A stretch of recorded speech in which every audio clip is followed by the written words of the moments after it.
through them so that at the end of the exercise we should be able to find we've been able to achieve why we have spent here all the 3 hours or so. Number 1, the objectives is to increase awareness among the area supervisors, head teachers, chief invigilators, police, and other contracted professionals. We are saying it is to increase because we know these professionals have been our partners in the delivery of our mandate.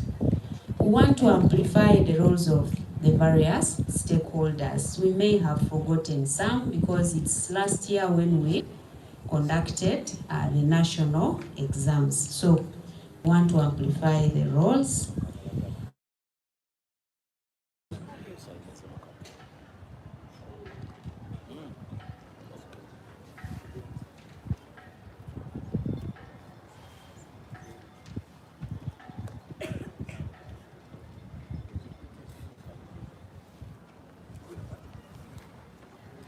Be greeting your neighbor.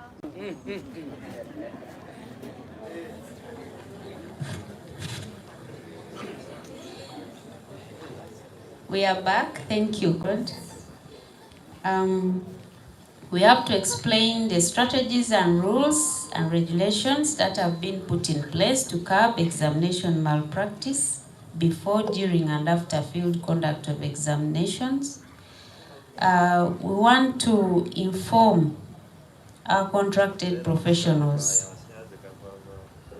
the latest developments of the board on the processes and procedures. We have already gone through the theme. We have told you why we are maintaining it. We want also to talk about the consequences of violating the stipulated rules and regulations. On this note, I would like to welcome the officers once again who are not here when we are starting. I think there you always swing into action when we talk of violation, but I'm very sure I had to violate the stipulated rules and regulations. But for awareness, we talk about it so that you avoid it and go very far from it. We want also to establish the challenges being faced by area supervisors and other contracted professionals during the field conduct of examinations in a view of finding workable solutions to these challenges.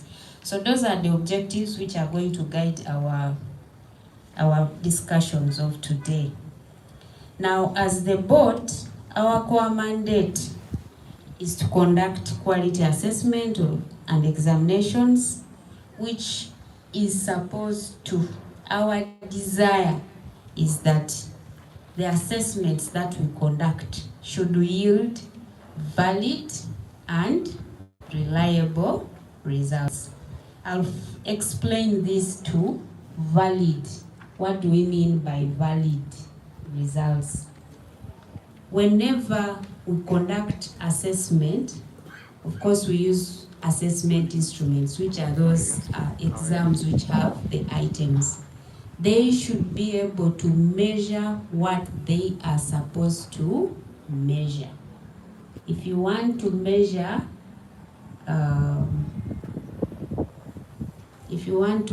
distance, which instrument can we use to measure that? A meter rule, can it work?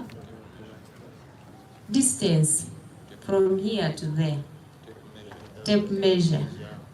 Yes, so the instruments that we develop should be able to measure what they are supposed to measure. You don't again get a protractor to measure distance, because that instrument is not going to give you the distance.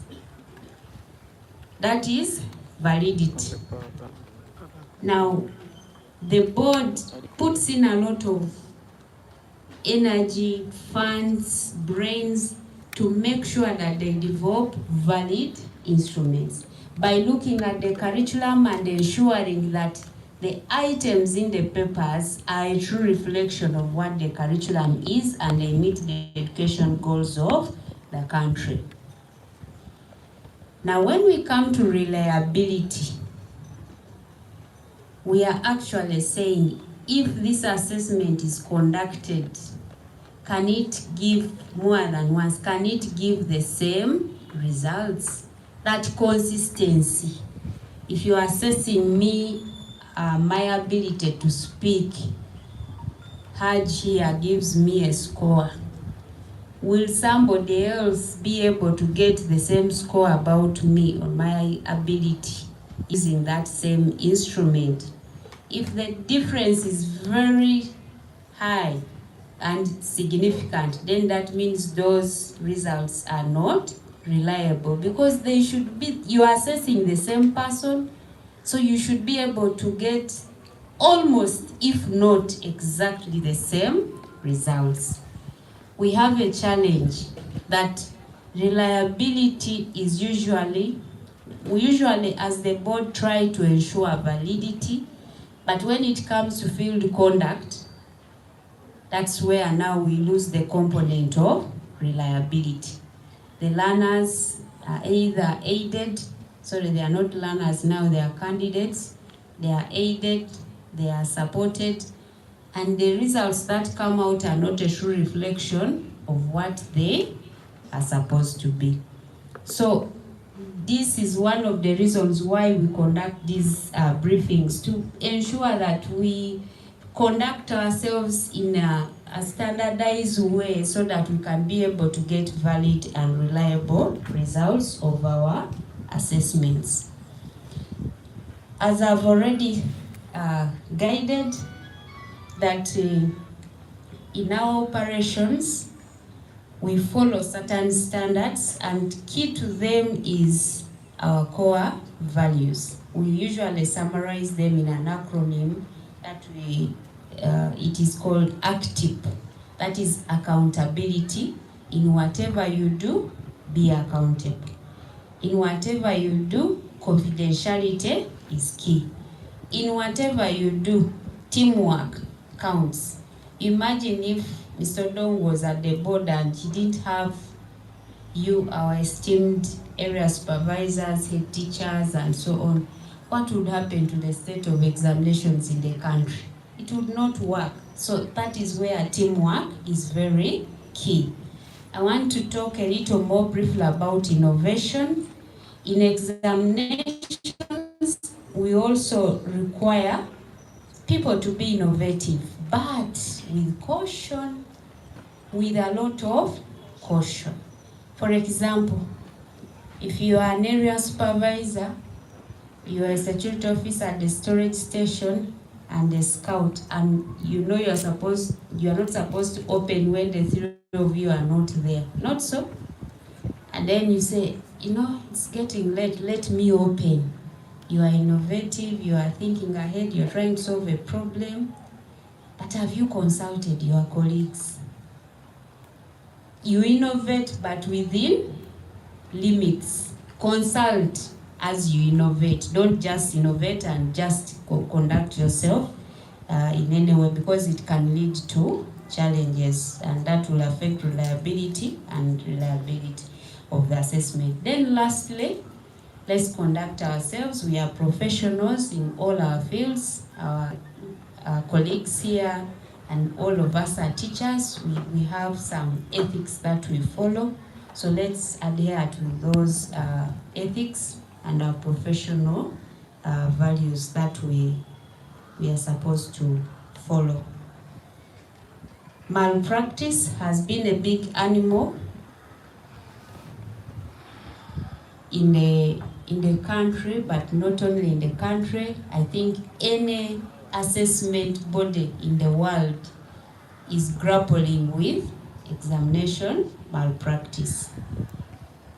What is it, and what are the consequences that it comes with? In simple terms, anything that you do that does not conform to what is supposed to be done as far as examination and assessment processes are concerned is a malpractice. It's an act of wrongdoing, and it can be committed intentionally or unintentionally. That is the funny bit of it, the unintentionally. That means we should acquaint ourselves with what we are supposed to do, so that we don't commit malpractices unintentionally. Because ignorance can also, when you don't know something, you will not do it the right way. And in most cases, if it is intentional, it is aimed at making the candidate get unfair advantage, getting more scores. I keep telling people I interact with when I'm working that let us run away from this habit of looking for scores. How many did he get? How many aggregates? Look for what that learner can do for you, either in school or at home. The scores will come. First target, what can that learner do? That's the most important thing, because that's the evidence that learning has taken place. If learning has taken place, do you think this candidate will not be able to exhibit those skills and knowledge required in the paper? They will. So let's not focus on how many aggregates, result 1, result 2, no. Let's focus on learning. The scores will come automatically when learning has taken place. So when malpractice occurs, wrong decisions are taken, because the results that are used to take those decisions are not correct. They are not reliable. It starts even at placement. Somebody is taken to a school when they are not supposed to be there. I don't want to be misquoted that somebody who gets 30 is not supposed to be in Budo. That's not what I mean.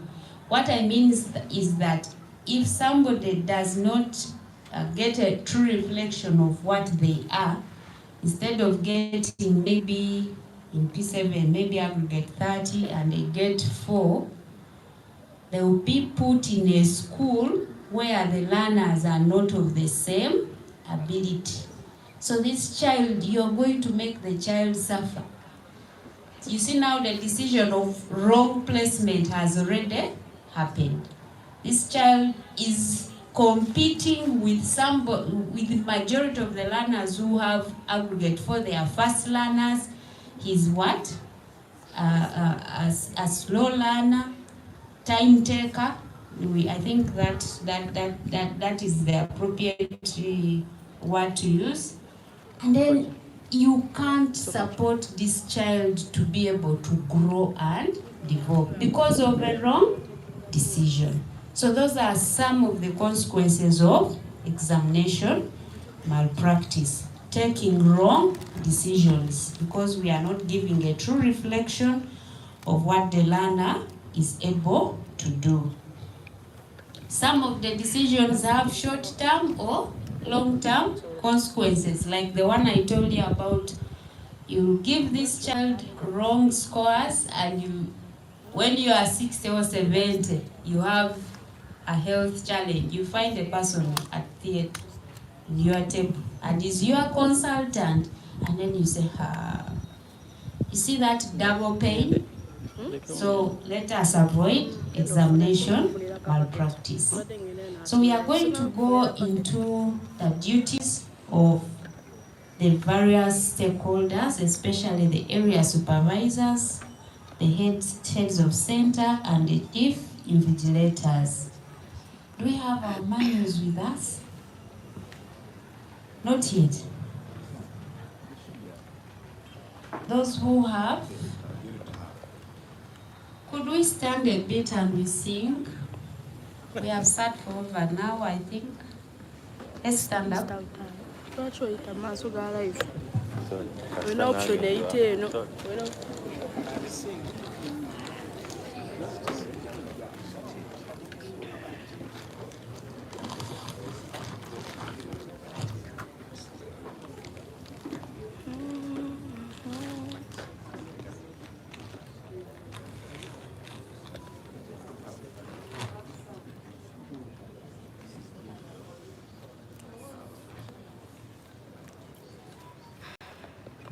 Are you there is a song that I like. I don't know whether you people like it. You can sing it a bit and then we can sit. If you're happy and you know, clap your hands. If you're happy and you know, clap your hands. If you're happy and you know, and you really want to show. If you're happy and you know, clap your hands. If you're happy and you know, say I am.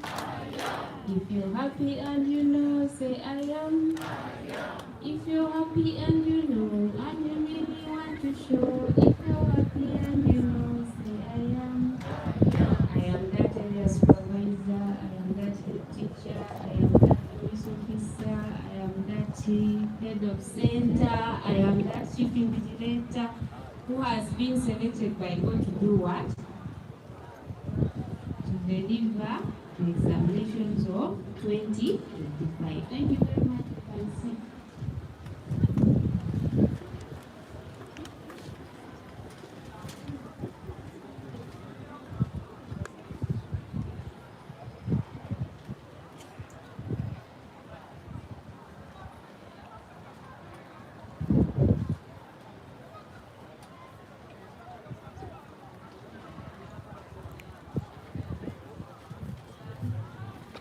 Okay, so before we get to know what our roles are, we need to understand this animal a bit further. This animal called exam malpractice. We have talked about it briefly, but I want us to turn to page 2. Those of us who have these copies of these manuals. There is examination malpractice committed before, during, and after examinations. Isn't it? Those of us who have participated in Uneb examinations, we know that you can commit an offense related to exam before, during, and after examinations. We go to page 2. I don't know why the author of this document decided to put A as A, and that is submission of falsified continuous assessment scores to Uneb. I think it is the importance they attach to these scores, because these scores come from us teachers. It is us teachers who stay with this learner for 4 years, for 2 years in A level. We know what this candidate can do. If it is in terms of performing arts, we know what they can do. So we are simply saying, please give us a true reflection, because there is no other better person to give us that information except you. I know we have head teachers here. We have challenges in schools that some of these, we delegate this work, but sometimes we pull our eyes off. Hands off, eyes on. I just want you to request you to remember that. If you have assigned a teacher to coordinate, what are they doing? What are they submitting? Because when the questions of how, what, when will come, it is you who is accountable. Hands off, eyes on.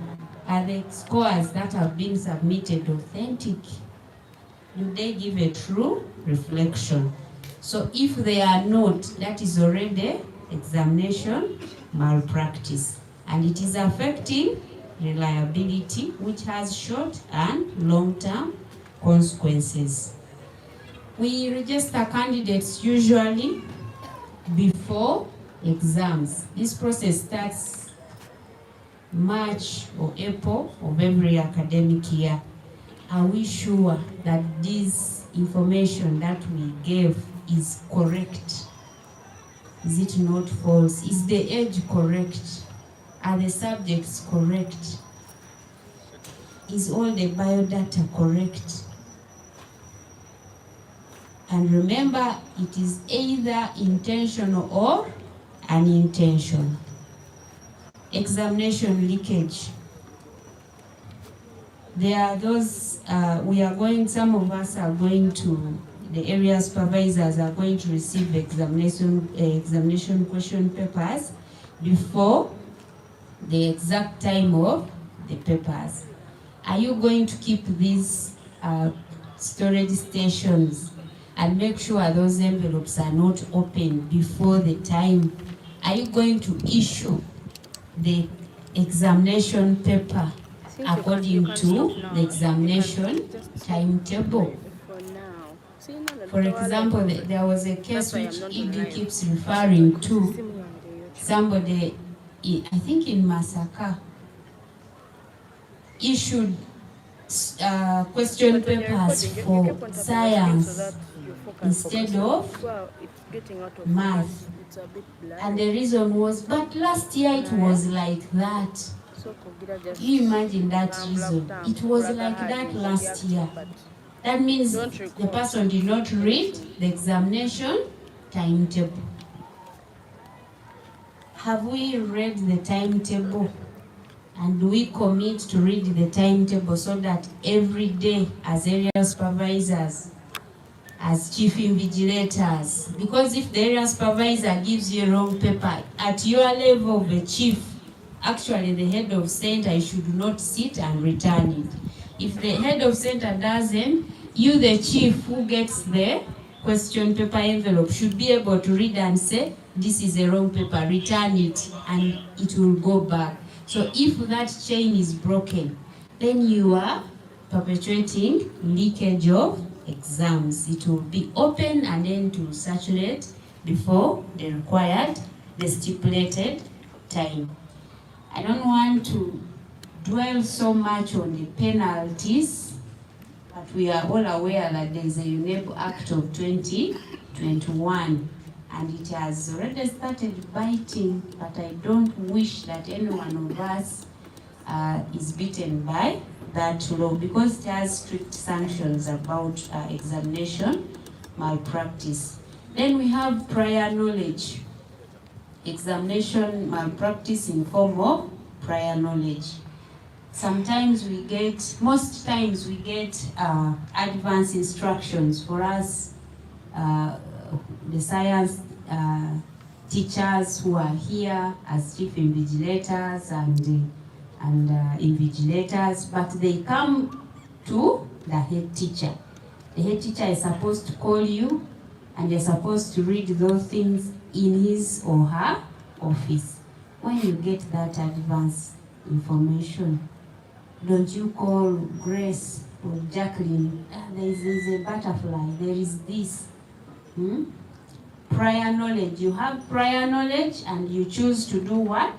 To share the information. That is not acceptable. Actually, we end up disorganizing the learners and their way of reading because you have told them what is there. Then, other forms of examination malpractice during examinations. Number one, external assistance. Helping candidates during the examinations by providing answers, by performing practicals for them. You're a teacher, you have been called to prepare the practical, but as if that is not enough, you are leaving the apparatus assembled. That is not your work. Provide the apparatus, let the student, the candidate be able to assemble it. It is part of the skills that we are assessing. Smuggling of materials. This one is very common. People write cheats, they write on the blackboard, they have phones, they have watches which are, digital, and they will come to the exam room pretending that it is a watch, yet it has other function it is serving. Are we committing ourselves that we shall check these students properly and not aid them so that they go in exam room with materials that are not required? Are we going to commit ourselves that when the candidates go out to ease themselves, we shall check them before going and check them after coming back? Because sometimes they leave things in the washrooms, then they come and sit in the paper, they get to know what is there, then they go and pick or even read from the toilet. So as school heads, we are supposed to check all these areas and ensure that all those places are free of those materials. The examination rooms are also supposed to be kept without any materials, like the posters, the maps and so on. That is not supposed to be there. Then copying. We are very well aware that we are supposed to maintain a distance of 1.2 meters apart so that the candidate is given opportunity to exhibit what they are supposed to, what they have acquired during the 4 years or 2 years. Are we going to commit ourselves that this distance is upheld? Collusion, that one I'm not going to talk a lot about it, because especially these two are the common ones, copying and collusion. You are in an exam room, you are sharing. You are in an exam room, you are talking, you are whispering. What have you put in number one? Things of that nature. The beauty about it, this competence-based has helped us because the scenario-based questions, you really take time to the problem to find out what it is. And in the process, at least we are reducing on the number of malpractices. But I know Ugandans are very smart people. Sometimes they are going to invent. I wish these inventions were for good things anyway, but I don't know. May God help us. But let's make sure that the collusion being talked about, we avoid it. We don't provide environments that will encourage it. Impersonation. If you registered Jacqueline, let Jacqueline be the one to sit for the papers. We have albums that we usually produce, and they are supposed to be used. The head teachers, heads of centers have copies of those albums. The scouts will come with those albums. So as a chief invigilator, as the head of center, as the invigilators, as area supervisors, please ensure that the persons who were registered to sit for these exams are actually the ones taking the exams, not Mr. Kagoro coming and then somebody else who is sitting for him. It will not bring reliable results. Of course, there are sanctions there, which I said I don't want to go into, but let's make sure that we avoid those tendencies and not provide environments that will make people impersonate. We have substitution of examination scripts. Somebody comes and sits in the exam room, writes, but in the process, because the chief invigilator or the invigilator or head of center has a prior plan, they do exams outside the exam room, and in the parking, the script that was done in the paper is put aside, and the one done outside the paper is the one packed. That is also exam malpractice. There are other forms of exam malpractice highlighted in section 2.1.3, but I would like to request you to read, but there's something here which I want to emphasize, especially for science teachers. We are not supposed to conduct the trial experiments before the examination has been completed. If you are conducting an exam in shifts, it should be after the last shift. You are not supposed to stay around looking at how people are, doing the procedures. Yours is to read the confidential material in the head teacher's office, go and assemble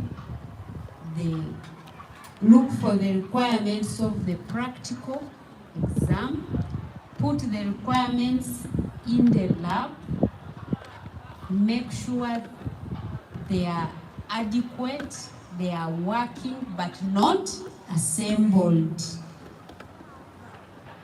Leave them there and stay around school so that if there is any technical advice or guidance that the head teacher needs from you, or there is a problem, you can easily be reached. But you are not supposed to stay in the examination room. There is also an upcoming habit of tearing of examination answer booklets. Sometimes we have a given number of pages that we give, but you find a candidate is presenting a booklet which has less than what was issued. Please guard against that, because if a candidate plucks out part of the pages of the booklet, you, the invigilator, you are accountable. The chief invigilator, you are accountable. Actually, when you are issuing this, you should be sure that you are issuing stationery, which is okay. If you notice that the booklet is maybe light or it is torn, put it aside. There is what we call confidential rubbish. Anything that is within the examination processes and in the examination room is confidential. Please manage it well. Sometimes we end up putting the scripts away and we instead pack wrong things. But if you are managing your rubbish, confidential rubbish well, this cannot happen. So I'm trying to explain all this so that we are able to do what? To avoid those intentional or unintentional wrongdoing which affect us in the process of our conduct of examinations. Now, there is what we call, I hear the ED usually calling it a pilgrimage to Uneb. Whenever examination malpractice occurs, there is a fair hearing given to before any decision is taken to the candidate or whoever is involved. So when this happens, there are certain procedures UNEB takes to ensure that the candidate is not being penalized without reason. So I want to point out this because there are times when we are so passionate about fighting exam malpractice, but we end up again committing malpractice. If you have found me doing some malpractice, don't take the responsibility of saying now, tomorrow don't come for the next paper. No. Leave the candidate to come, because you know the laws of Uganda, my colleagues here know them better than I. You have not yet proved. Gather the evidence, make sure you gather substantial evidence. If it is a smuggled material, let the person you have found it with acknowledge by writing the name and signing on it and acknowledging that it was found with that person. Then the invigilator should also acknowledge. The chief invigilator should acknowledge, so that that information is taken to the relevant authorities who will scrutinize the information and also give a fair hearing to the candidate before a decision is taken. So our role is to make sure that we take these processes properly and following the procedures to ensure that we don't again cause more harm to those involved in the exam malpractice. But in some cases, our colleagues here can be, after proving which has been done maybe in the without your information, can be given instructions to come and arrest and cause you to be put in cells, or whoever is involved in exam malpractice. But that one is also done after thorough investigations have been done, or if it is suspected that if the person is left, then more harm is going to be committed. So with those, what are our roles as professionals charged with managing the field conduct of examinations? I want us to go to the roles of the area supervisor. As we go there, we should know that the ratio of candidate to invigilator is 1 to 35 in a room, and where we are having halls, the ratio is 1 to 50. I hope we remember that. So don't overcrowd the rooms. And when the number of candidates are 15, the invigilator is supposed to be 1. But if there are different papers, or there are other rooms, maybe there is a practical and there is another theory paper where, for example, O and A level are going on, then we are supposed to provide for another invigilator. Let's turn to page 17, where we have the roles of the area supervisor, and who is that person who we call an area supervisor. An area supervisor is a representative of Uneb in the field and is in charge of a group of examination centers.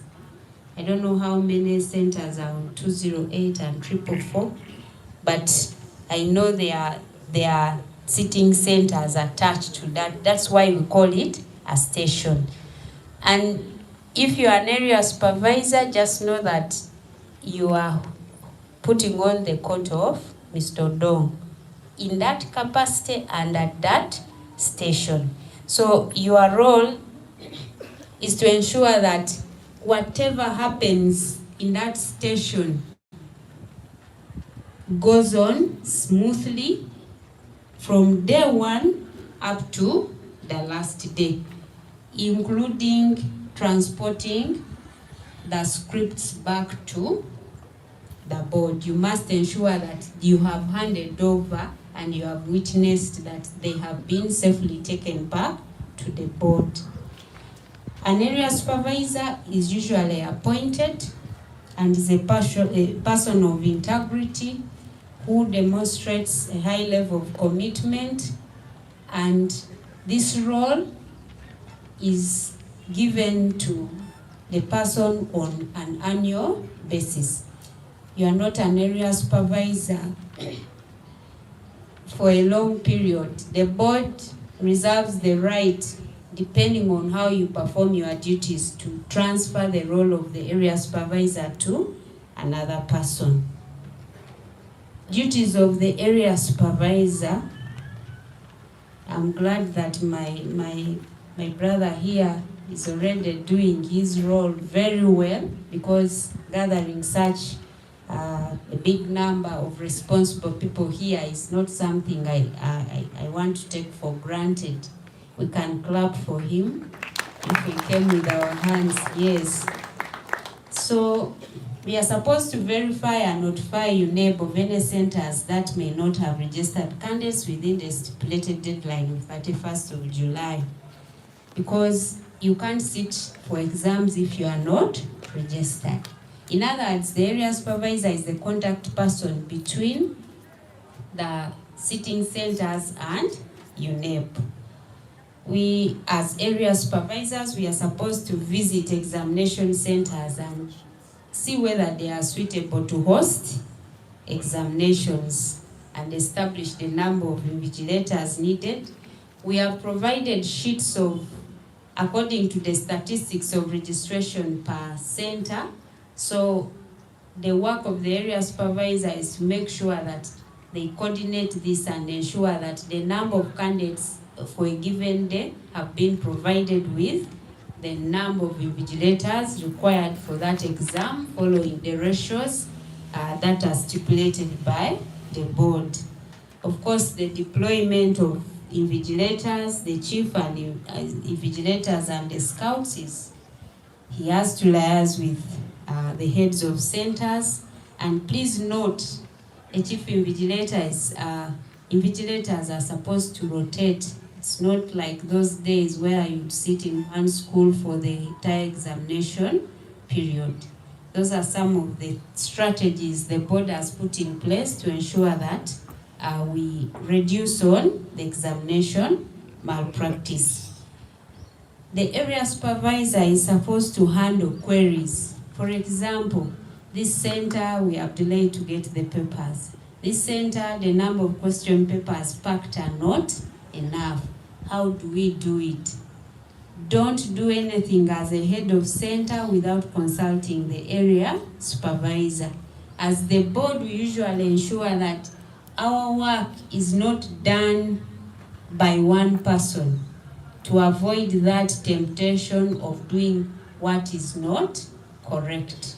So when you notice that the scripts, the question papers are not enough, as a head of, or as a chief invigilator, because you are the one who opens the what? The question paper envelope. First sit and count. I have 50 candidates. How many have I got before distributing? And if there are 40 and you have 50, liaise with the head teacher. But get hold of your question papers. It doesn't mean that you should give them to them. So, but you might find a head teacher who will say, I have a photocopier here, let us photocopy. That is problem solving and innovation, but it is not correct. The head teacher is supposed to tell the area supervisor. So you take a collective decision as chief invigilator, area supervisor, and the head of center. And in case school X has more than school Y. School Y, with consultation of D3 people, can give school X, but they should also document that I was able to secure 10 question papers from here and permitted them to go to school X with the permission of the area supervisor. So the area supervisor is a very important person in the conduct of UNEB examinations.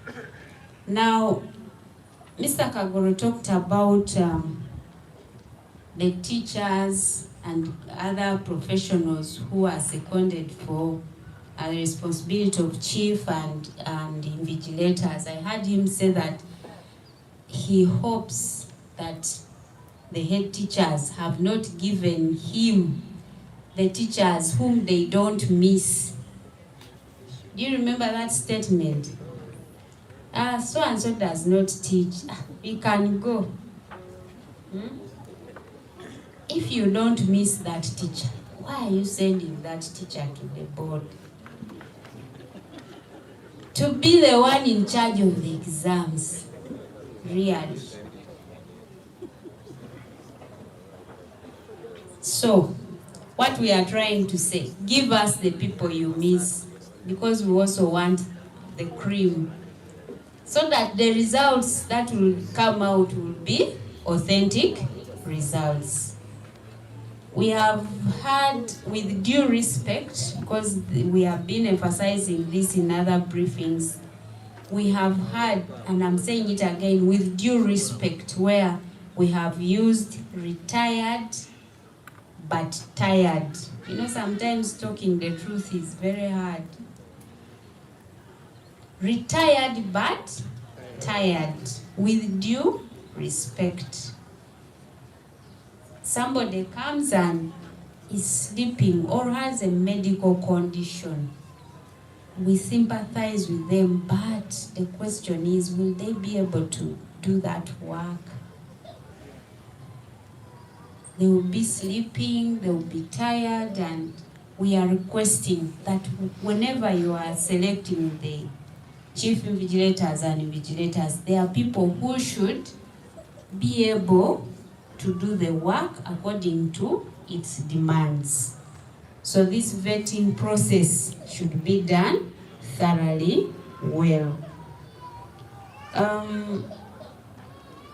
I've talked about the ratios of invigilators to candidates in the different situations of halls, rooms, and when should a chief invigilator be alone.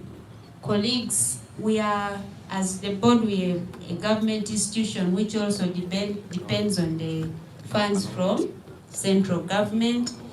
Sometimes I've gone to scout and you find that there are 5 candidates, there is a chief invigilator and an invigilator. That is not economical. Even in our homes when we are cooking food, I think it's on very rare occasions that we have buffets, that you have bijanjalo, then dinners, then chicken. That is not economical. Let's try to be economical but achieve the purpose for the examinations. We are briefing heads of centers right now. That is function K. So we are operating within the guidelines. We are supposed to receive examination materials from the distributors, and we are supposed to receive them in a certain way. As I told you before, that we always guard against doing work when you are not in form of a team, to avoid that temptation of doing something when you are alone. Area supervisors are supposed to ensure that they coordinate the picking and return of examination question papers. Now, on this I want to elaborate more and say, if you have a station and the earliest you're supposed to be there is 8:30, for reasons we all know, give the stations which are far away from your station first. If it is practical, that is what we should do, because they have a longer distance to cover than the ones which are near you. So that in all situations, at least we don't start, because if you give me when I'm just going here, I'll go and open, and it will not yet be 9. So to curb exam malpractice and to help those people who are living far away from our stations, let us give opportunity for those who are staying far to come to get their question papers first, and then the ones who are near us, let us give them the question papers last. Of course, there is a lot of record keeping applied here.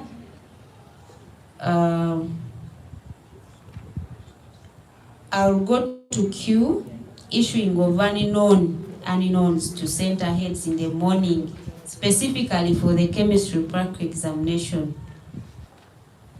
These unknowns are supposed to be issued on that day. They shouldn't come asking for them before, for that chemistry paper. We have SNE candidates. Those are learners with special education needs. They are learners with special needs, but for the board, we look at the education needs only. That is what we concentrate on, because we believe that those are the needs that are going to affect an assessment and make it not to be fair. If the candidate has low vision, we usually provide large print so that we put them almost at the same level with the other one who has good view of whatever they read. So take care of candidates with special needs, ensure that Braille scripts are provided and they are returned. And if there is any special needs candidate that comes up along the way, because we are all potential special needs candidates, and those special needs can become special education needs. For example, I could be coming to sit an exam and I get an accident and I cannot write. So, but I was not registered as what? As a special needs candidate. Such information should be able to come. There's something I'll talk about and share the number of the contact of the person who you can easily call to get help for this. I've talked about shortages of missing question papers and how to go about it. I will not go into that again. We are supposed as area supervisors to move around to ensure that examinations are being conducted as per the stipulated guidelines. All those centers under your center, visit them, because at the end of it all, you're supposed to provide a report to Uneb on the conduct of exams at your center. We are supposed to hand over the keys at the end of the examination for the boxes and the green bags, the registers, and to the person who is collecting the scripts.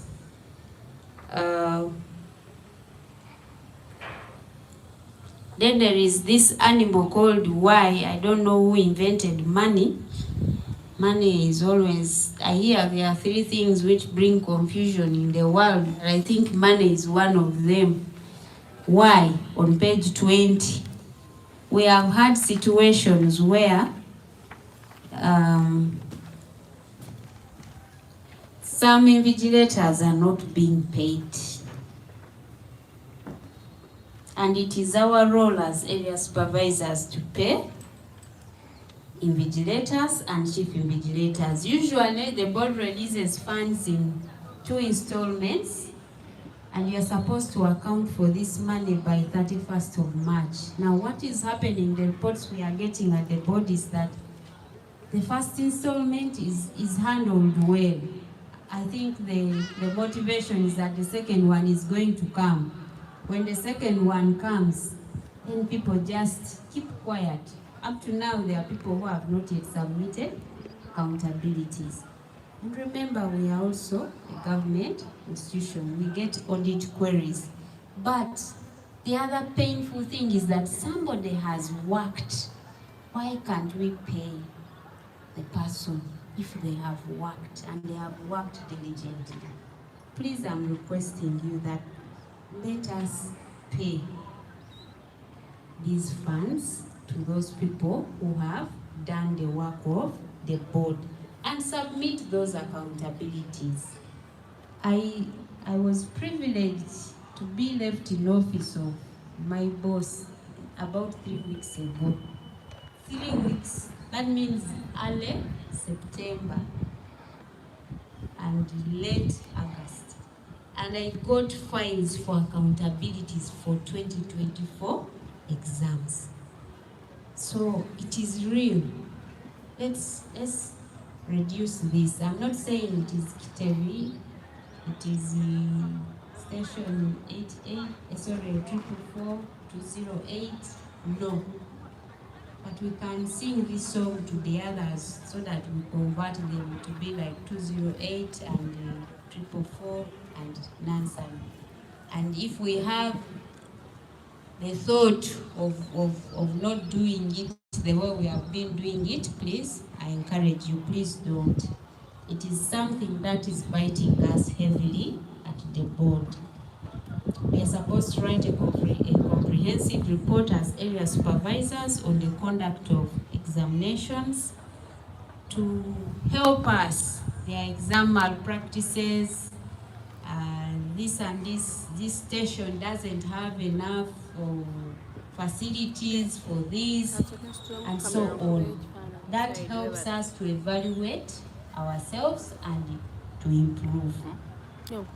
Quality improvement, they say, never ends. Don't sit and be comfortable because you have arrived. You should always look for what new thing to add. So these reports help us usually to be able to improve our work. We are supposed usually to get feedback from the teachers on the examinations that have been conducted. It's still concerning quality. After the exams have been done, the question paper ceases to be a question paper, but it becomes a past paper. So the teachers can be given opportunity after the exams has been done, sealed and taken, to look at the past paper and comment. How was it? Did it assess the syllabus? Does it meet the national education goals? What could be done better the following year? So I encourage heads of centers, please help us get this feedback so that we can make things better. I now switch to the roles of the head teacher and the role, who is also the head of the examination center. The fact that you are a head teacher and you have registered candidates to sit exams at your center, you are a head of that center, because it is one of the responsibilities that comes along with your appointment. And therefore, Uneb has to depend on you on matters of management of examinations at your center. You should be, as a head of center, hold them in the best of your interest to make sure that all examinations happening at your center are carried out in the most professional way, and ensure that examination malpractice is avoided, and ensure that the guidelines and procedures that are supposed to be followed by the board are adhered to. As a head of center, one of the key roles, as I had talked about before and my brother talked about, is giving us people that you trust, that you miss to work as chief invigilators and invigilators. These should be selected purposefully. They should be people of integrity. They should be people who are committed to their work. They should be teachers. They should be professional teachers. And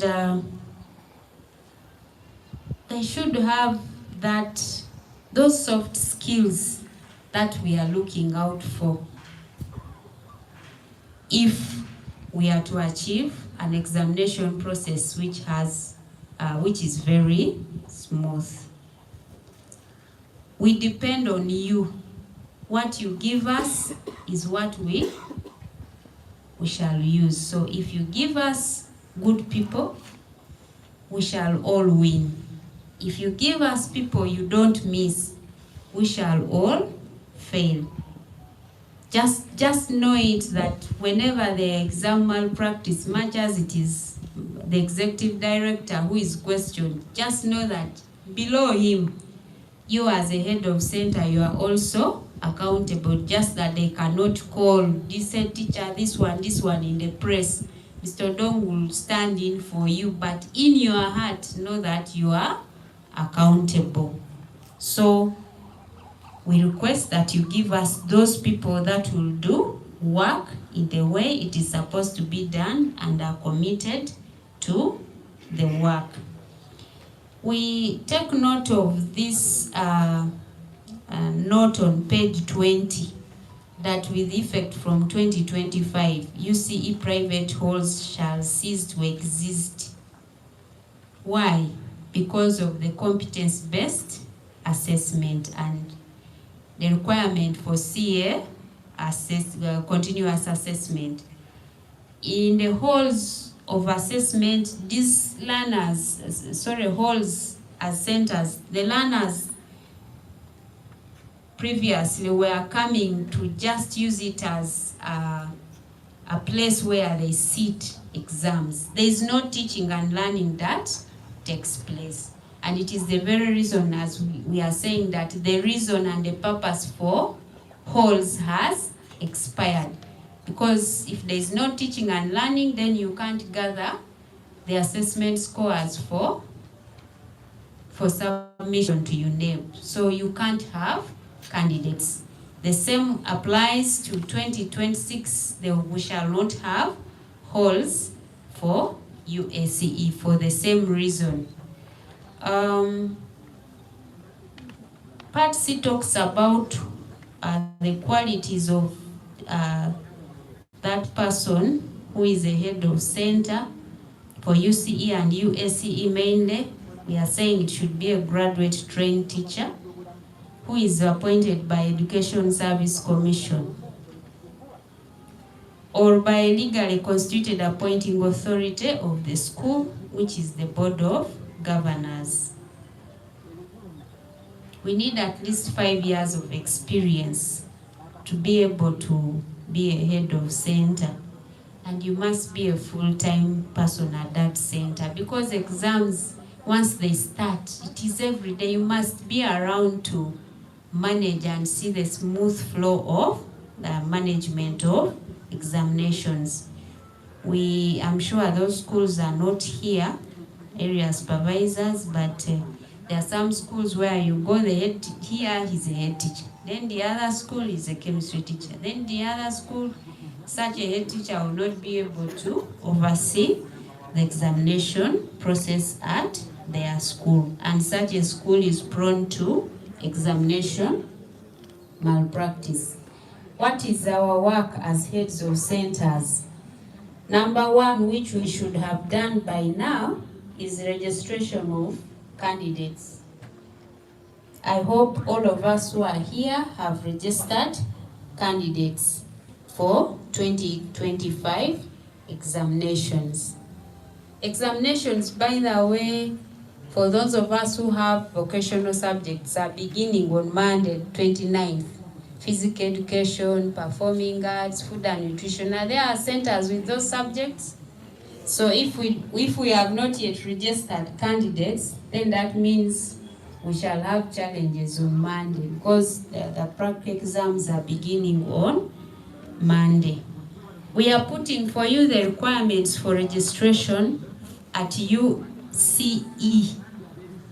Now here, sorry, we shall update this, but I need to elaborate, because we are now getting graduates of the new curriculum. I know they will be ready. They will be ready to go to A level, to sit A level next year, but we need to start talking about this conversation now. For UCE, somebody must have sat PLOE and has got 1, 2, 3, and 4 grades. Any of those grades you qualify to sit for UCE. But there is this called its equivalent. I have had challenges personally as somebody managing CA. This is what happens. Schools admit somebody from Kenya, for example, having a qualification from Kenya at P7. They admit and stay with this learner, senior 1, senior 2, they are paying fees, the relationship is smooth. When it comes to senior 3, that is where the Olympics start. I call it Olympics because those of you who have come to our office, it is real Olympics. Somebody comes and we tell him, you were supposed to have equated. How? Where? The office is there. Get this, get this. The process takes time. Then they equate. The person falls outside 1, 2, 3, and 4. That is grade what? U. That means that person should not have been admitted. Do you see the Olympics? So, what are we saying? We know we need enrollment at our schools. We need the funds, it's true. But let's do the right process. When somebody comes with an award which is not for Uganda, go and get the qualification equated and know which grade it is so that you avoid this Olympics. Parents have quarreled there and thrown very ugly words to the head teacher, and you just sympathize with the head teacher just because they didn't do the right thing. Number 2, this is for the future. When it comes to A level, I know you have admitted people in senior 5, right? And they are graduates of the new curriculum. It is only candidates of result 1 who is supposed to be admitted for, because that's the person who qualifies to get a certificate. I hope I'm clear. If you have them, start that conversation. I don't know how you start it, but you start it now because it's not very far away from now. They are what we call adult learners. I want to give this time, adult learners. These learners, we are supposed to give them opportunity to continue with education, but under certain conditions which are prescribed here.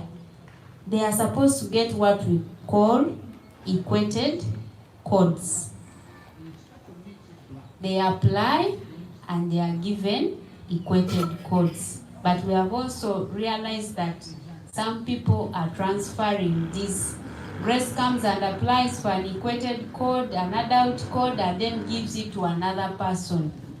It is our role as heads of centers to make sure that the person we are registering is the owner of that adult code or equated code. At PLOE, there is no age limit for registration for adult learners. Even if I am 40, I am 60, I am 100, I can come. I'm an adult learner, I want to sit for my primary, I do. But for UCE and UACE, somebody must not be must have a minimum age of 20 to be able to qualify to be an adult learner.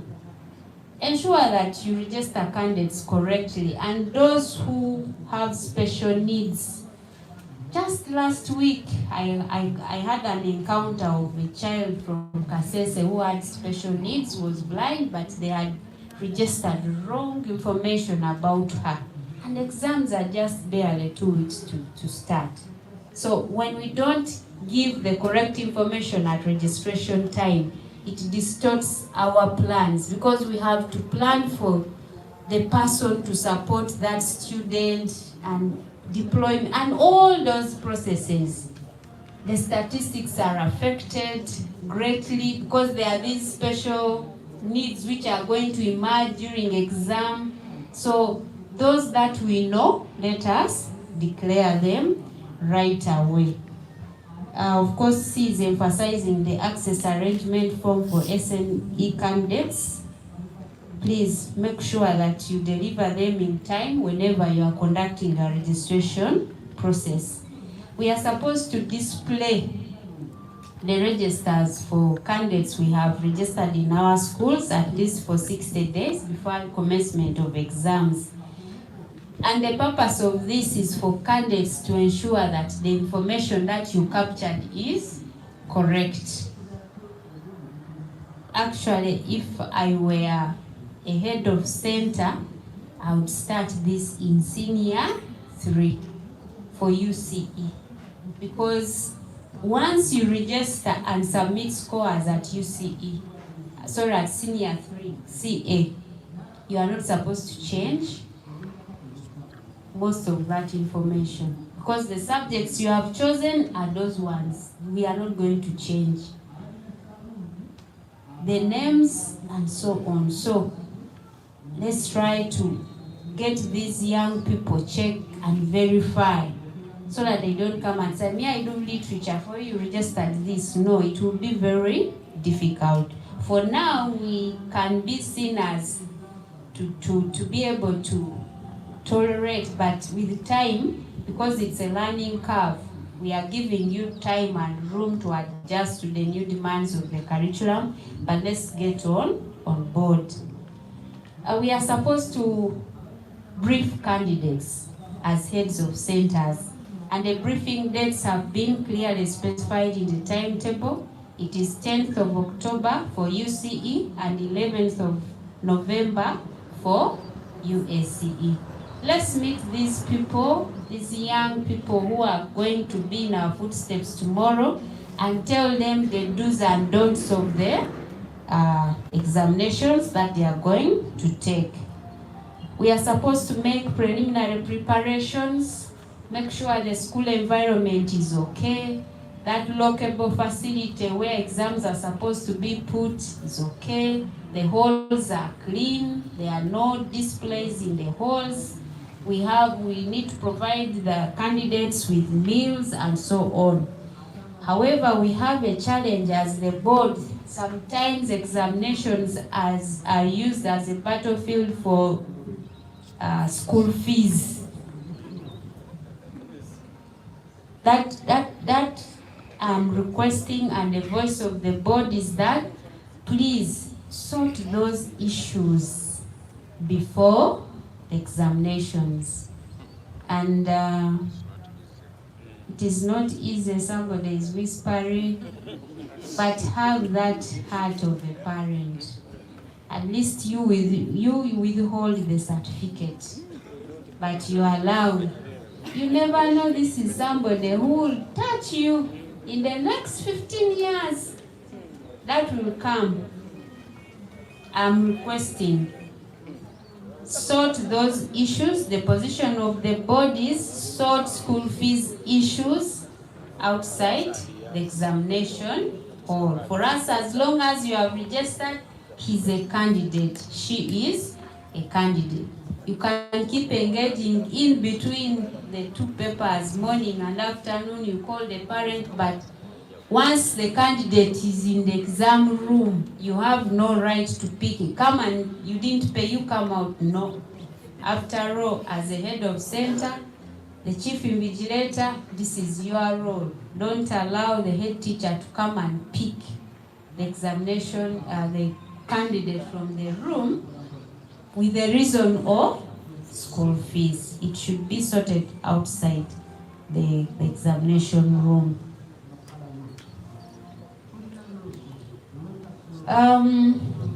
When you look at P, we have had situations where schools use whatever they feel like. Sometimes it is intentional so that we can be able to identify the school. We know that there are syndicates. Say, for me, my school used red threads. So once you see red threads during marking, that is the school. We are supposed to use white threads to fasten the scripts if a candidate has used more than one answer booklets. No stapling, no what? White threads. I talked about shortage of examination papers.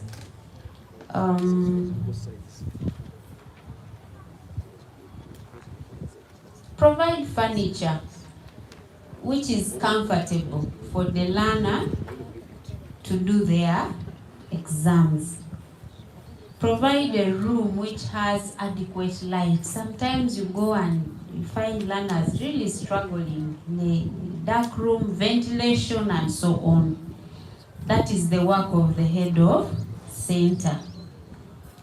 By 8:30, your duty as head of center is to hand over the candidates to the chief invigilator for the morning paper, and at 1:30 for the afternoon paper. Please note, there are situations that arise that a candidate has to do 3 papers. It has ever happened.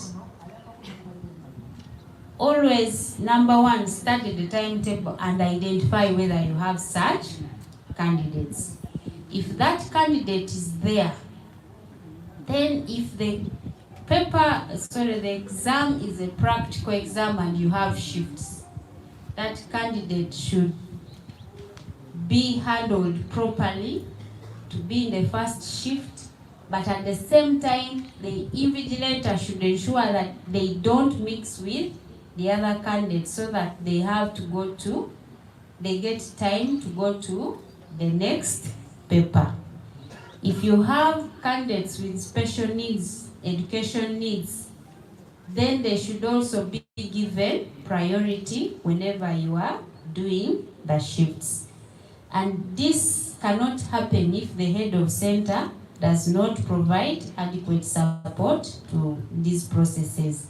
When you are coming from the police station to pick exams, we encourage that you don't hold this like this. You should have an opaque bag which does not display what you are carrying. So many people are looking for money in very dubious ways, and we also don't want to lose life because you are carrying something very, very important in the eyes of the nation and the wrongdoers who are planning to do their things. I hope all of us have picked stationery, the ones who are here, although I know there are people, but not of Natete and 444 and 208 who have not yet picked stationery. We are supposed to get stationery as heads of centers from industrial area, and the activity is ongoing as of now. You're supposed to be in the examination room and witness the sealing, the opening and the sealing of the examination materials in front of your candidates. Sometimes heads of centers are too busy, they delegate, but that delegation does not remove the responsibility from you. The delegation of picking exam materials from the police station and returning. Even if you delegate with your hands off, but your eyes on. And it does not take away the responsibility from you. Whatever happens, the board knows that you are the head of that center. So please ensure that all these processes, you know what is happening, or the person you are delegating in writing has the capacity to do what is supposed to be done. You have a school album for the candidates registered. Please avail it to the chief invigilator and the invigilators for use. on a daily basis. As a head of center, you're supposed to interest yourself on the conduct of the chief invigilator and the invigilators and the support personnel for candidates with special education needs who are operating in your school. We might have a tendency to say that if they are relaxed, my children will benefit, but you never know the consequences of this to you and to the school.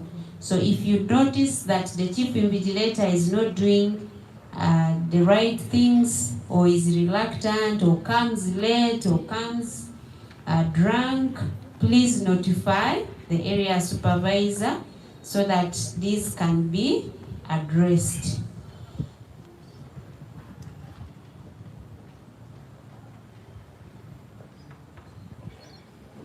I talked about subject teachers commenting on the examination question papers, that is AH on page 24. It can only happen if you as the head teacher gives the question papers to the teachers to comment. Please do that so that we improve on our assessment.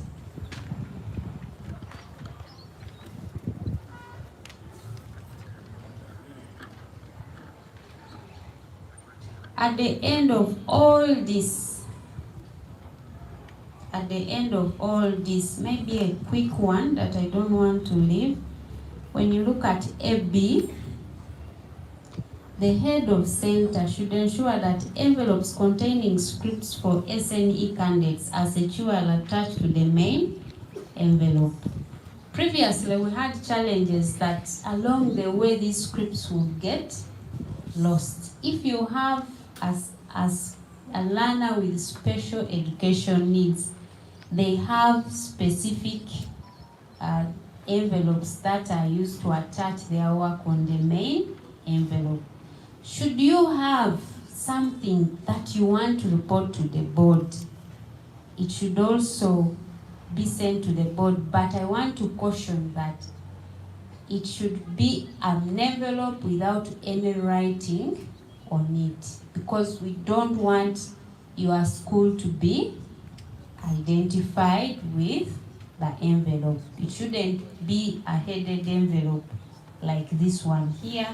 This one you know automatically it is coming from Uneb. So it should be an envelope which has no writing on it, addressed to Uneb. We should be able to get that information.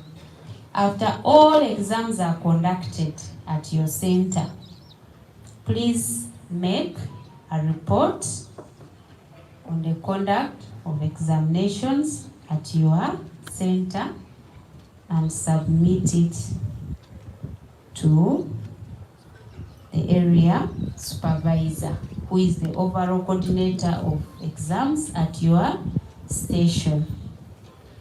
Our dear chief invigilators, now this is our next focus. Who is a chief invigilator and what are they supposed to do?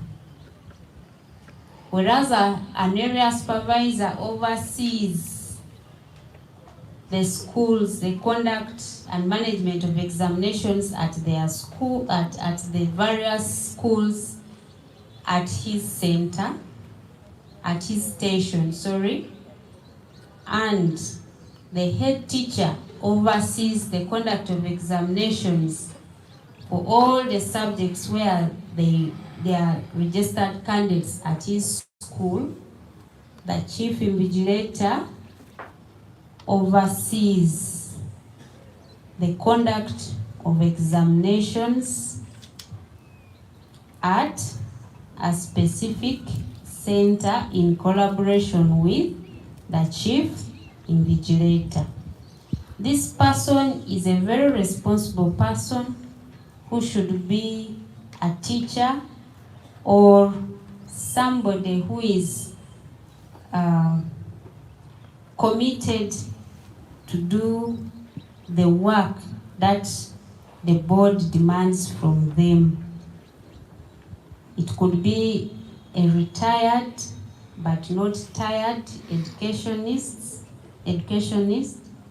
or any other person designated. A chief invigilator is not supposed to be in more than one center. You are stationed at that examination center, and you are supposed to make sure that you are available for that work. If the head teacher of your school has not released you and you find your way, this work will catch up with you because you are supposed to be there 24/7.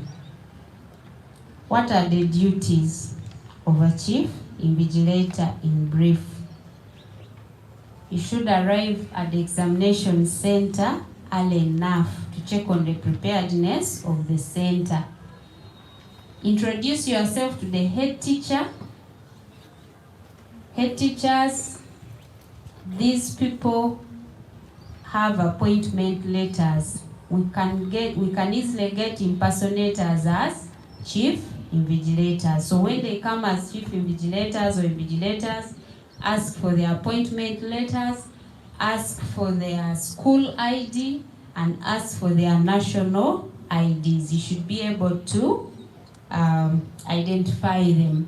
Remember, as a head teacher, it is your role not to allow unauthorized persons in the school, as long as you can't identify and know the purpose as to why they are in school.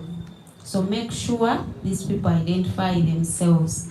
So when a chief invigilator arrives at school, this preparedness they are talking about, move around the school, ask to be shown the places where exams are going to be held, move around the school, go to the washrooms, go to all places, and try to acquaint yourself with the environment you're going to work in and the one you're working in, but also ensuring that there are no areas that can easily perpetuate examination malpractice.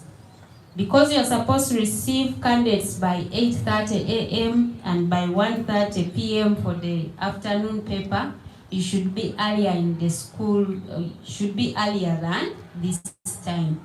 Because if you are to assess the preparedness, then that means even 8 or even before that can work. Check the candidates before they enter the examination room. We have candidates who might have religious clothing. Give them the due respect, but this does not take away the checking. You're supposed to ensure that men are checked by men and ladies are checked by ladies.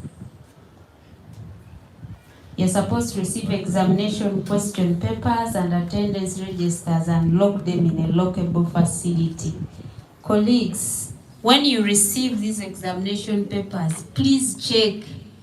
It is history today. Have I got history?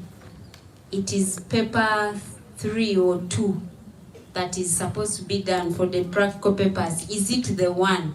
Because the one who is responsible for opening this envelope is you. If the area supervisor was not vigilant, the head teacher was not vigilant, and you are not vigilant, you can end up opening a wrong paper. So it's not just a matter of receiving, receive and read. Ensure we are emphasizing candidates with special education needs, that you are provided for them. We have those needs which might require, like somebody using braille, it makes noise. So you cannot sit them in the same room. Make sure you provide a separate room, and there should be an invigilator for such kind of candidates. Ensure that the envelope you are receiving is not tampered with. Otherwise, if you just receive and you don't acknowledge, then and you find that it is tampered with, the problem now will start with you. We are supposed to ensure that we have addictions, although sometimes addiction they say is mainly drugs, but there are so many addictions, and technology is one of them these days. You find children are locked up, they can't think any other thing but TikTok, WhatsApp, and so on. Let us ensure that we don't have these devices in the examination room, and even the candidates do not have the devices. We're supposed to collect the stationery from the head teacher's office for the exams.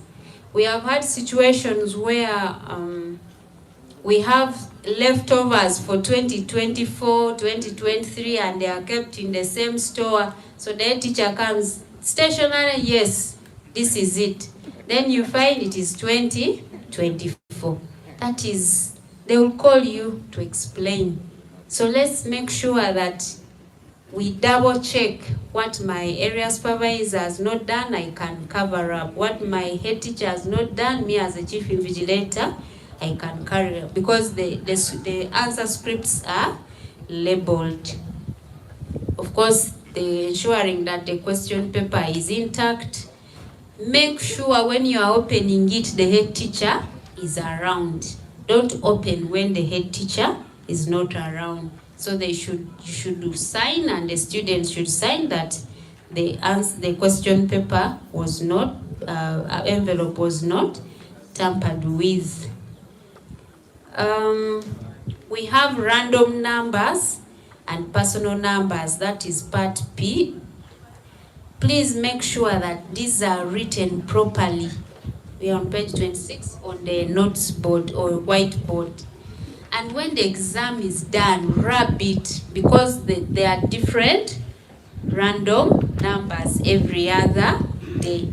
So when you leave it there, then the students will copy a wrong random number for the subsequent examination. That is the reason why you should come to the center early and ensure that all is set for the examination.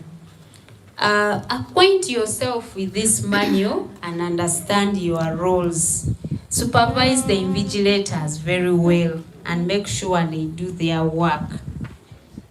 Of course, we are rotating invigilators. So when you receive invigilators, make sure they have identified themselves. They have appointment letters. If a scout comes, he or she is appointed. Don't just allow people to come in the examination room without your authority. The head teacher is in charge of the school. You, as a chief invigilator, you are in charge of the examination. You have the power to refuse the head teacher if it is with justifiable reason, to refuse him to enter the examination room. I'm saying with justifiable reason, meaning that you should listen to each other and find out why they want to access the examination room. Let the teacher not just come and say, I just want to see how they are writing, whether they are writing or they don't have what to write. That's not a reason to enter an examination room.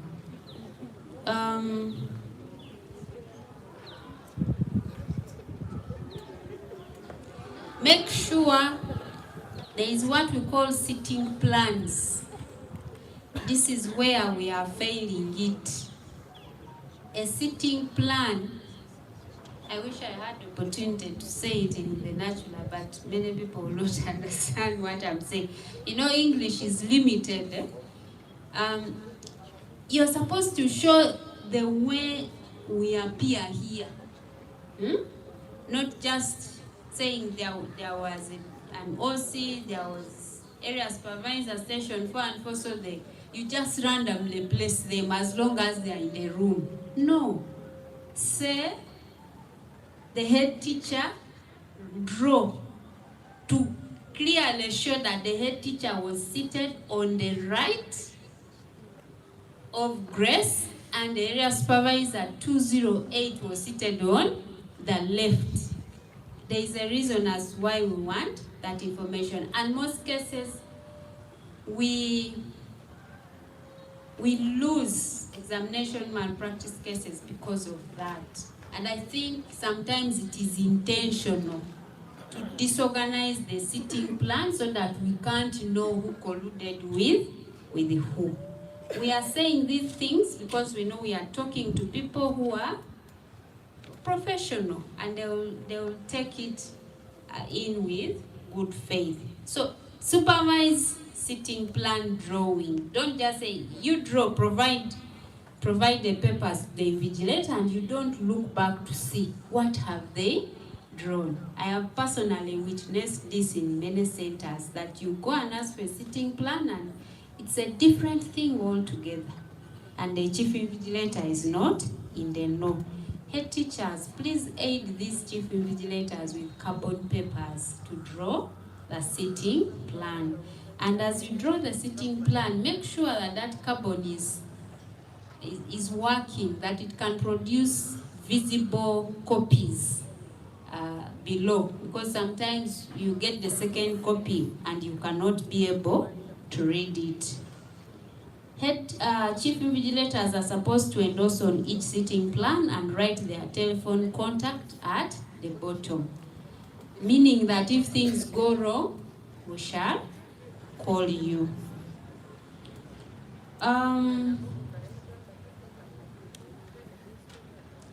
When you are sealing examination question papers, you are supposed to do it in the presence of the head teacher.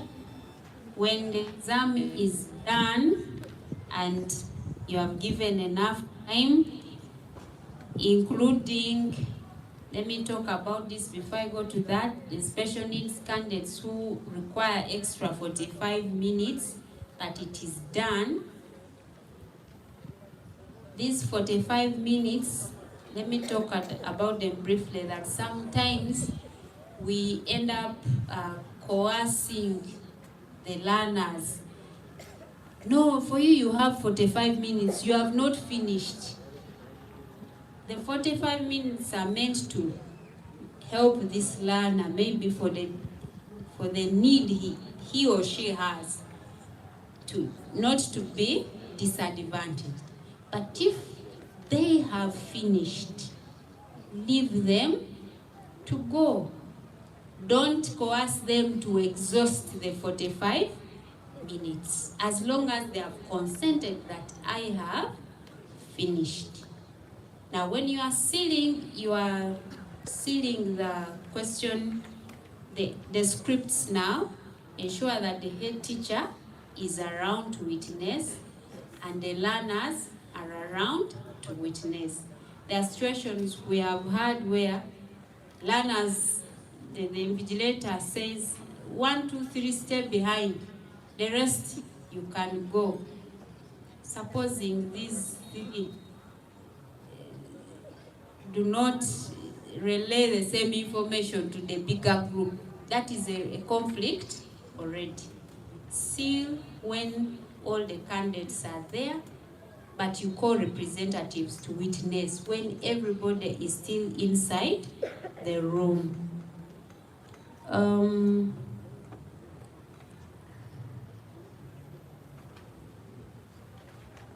Make sure you fill in the required information at the back of the script return envelope, and ensure that no used or unused answer booklet, graph paper, or any other examination stationery are removed by the candidates from the examination room. AI on page 28.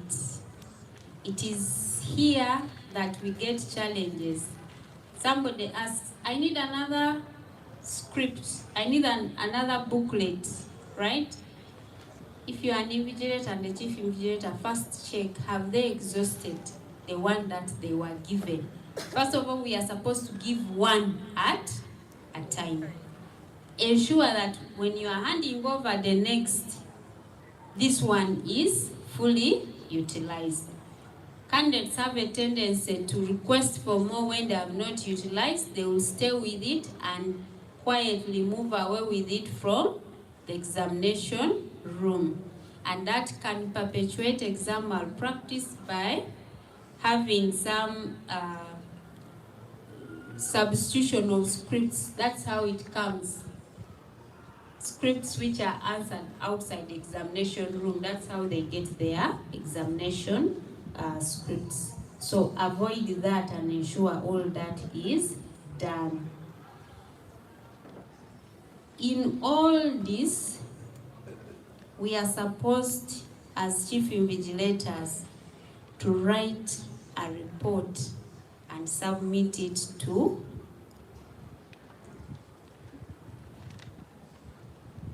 the area supervisor.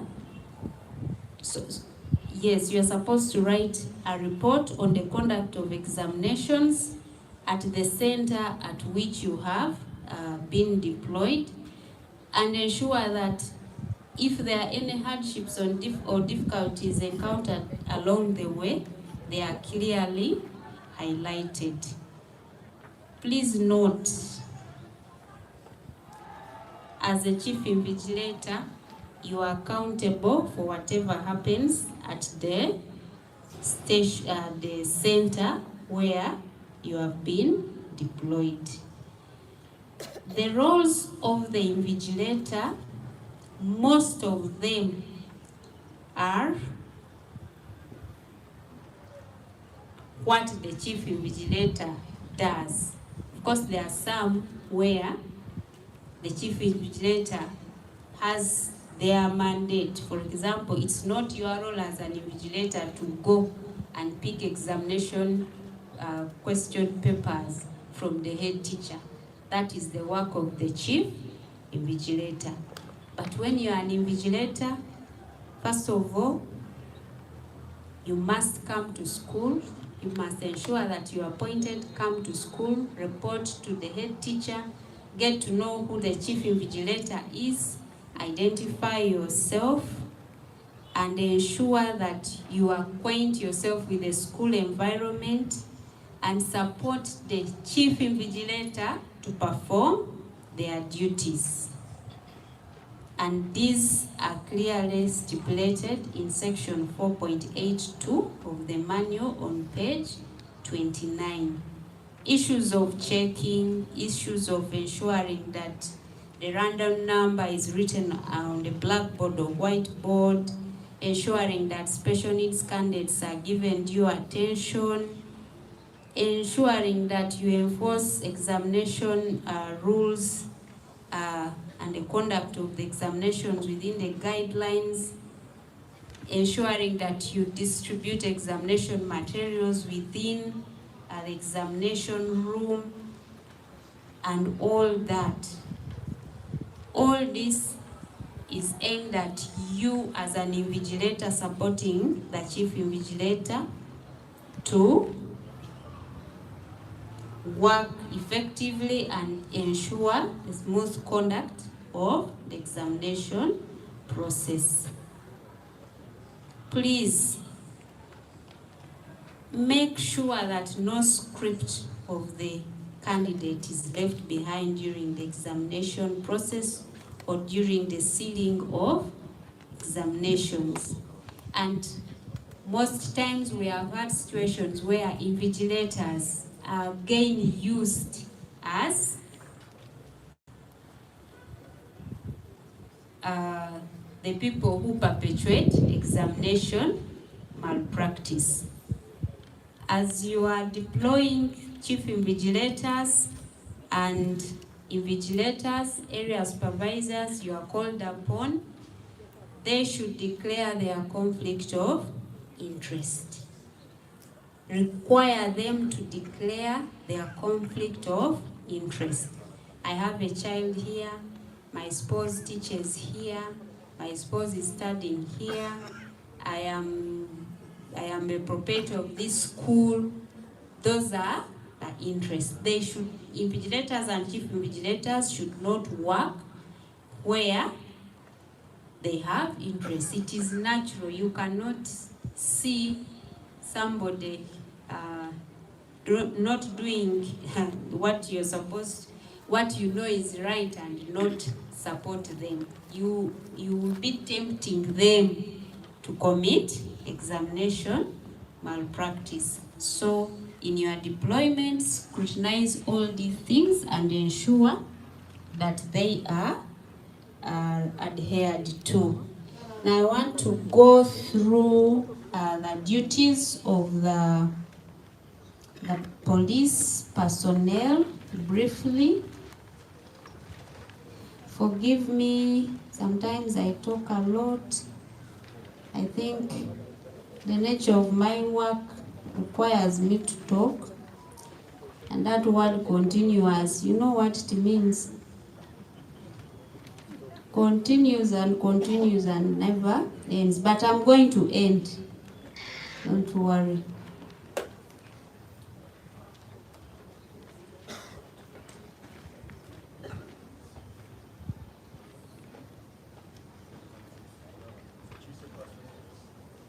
So we go to page 32. Duties of the police personnel. First of all, I would like to still extend my regards and the regards of the board for the work that the security organs provide for the board to ensure that we run the examination processes effectively. Please convey our thanks to our supervisors who may not be here. The board appreciates.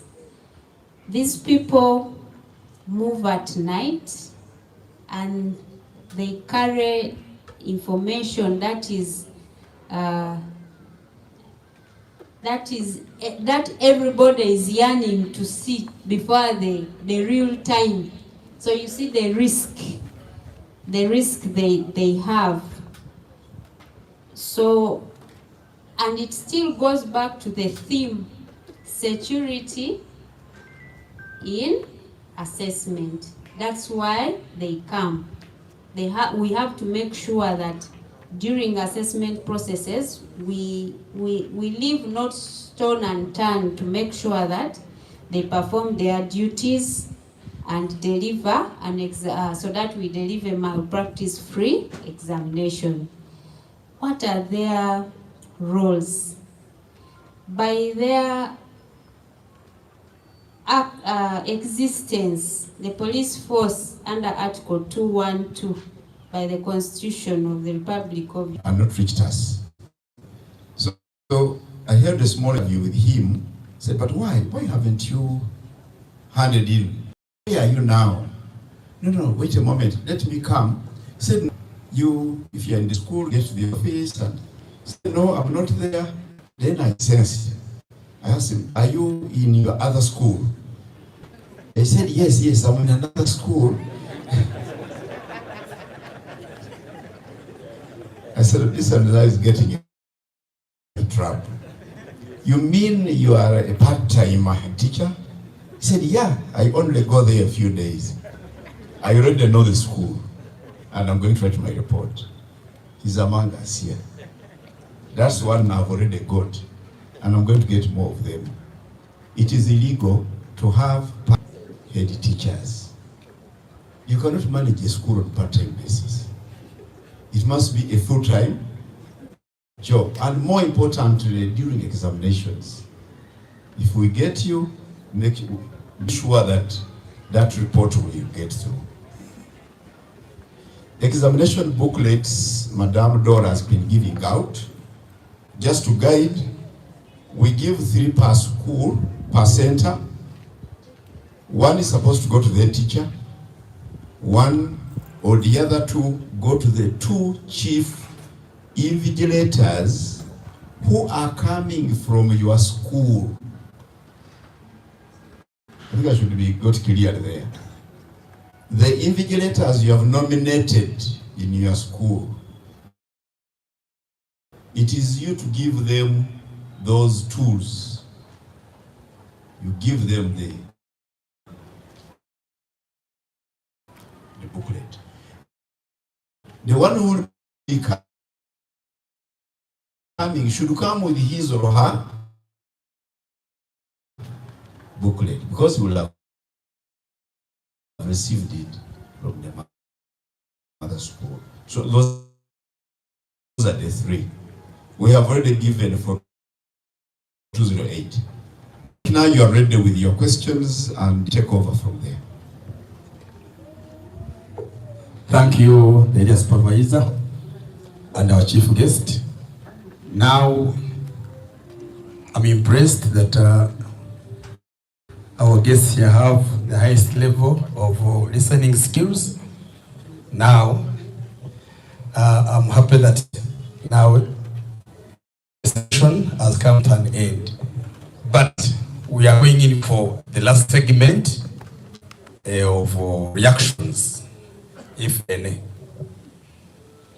Reactions, yes. Area supervisor will be taking note of the rising matters. Thank you. My name is Mugeba Godfrey. I come from St. General Kabaragala. I'm a chief invigilator. Here comes the situation. I am deployed to a center where there are only 35 or 20 students, but they are girls and boys, and I must work alone. What if now one of these students, candidates, is a girl would wish to go for short call, and there are some centers we know, and some of my supervisors and area supervisors, you know, they are problematic. They want by hook or by crook to assist students. How will I go about it if I must work alone? What if I'm weak-hearted and there could be very many, like, say, myself, and I'm very easy to compromise, and I'm alone throughout the whole session, and we risk killing. Thank you very much. Thank you very much. The point is noted. Announcement, we have more washrooms inside there.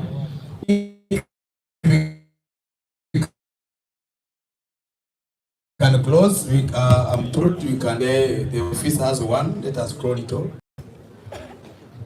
Thank you very much, our guest. My name, mine is an observation and a suggestion. We have ICT. It is one of the practical subjects that are offered by almost every school here. But you find that ICT is very expensive to handle, yet the resources we have in school, like the computers, the printers, are insufficient or not enough for the learners. Yet there is only one paper, practical paper for ICT. Why don't Uneb create another practical paper? I can give an example of us, Kitebi Secondary School. We have over 700 students, and in both centers, we have over 100 students offering ICT. Yet, at the same time, Uneb does not allow to have more than 2 shifts the same day. Sir, we are requesting that you look into this issue of creating another ICT practical paper. This is about the papers. The other one was about allowing the ICT teachers.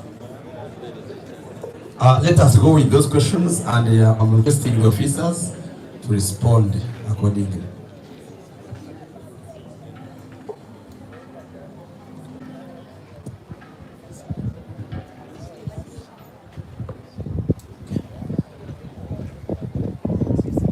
Thank you, colleagues, for those responses. Although the MC was talking about reactions, we are trying to move away with that tone. Those are responses. We don't want to be reactionary.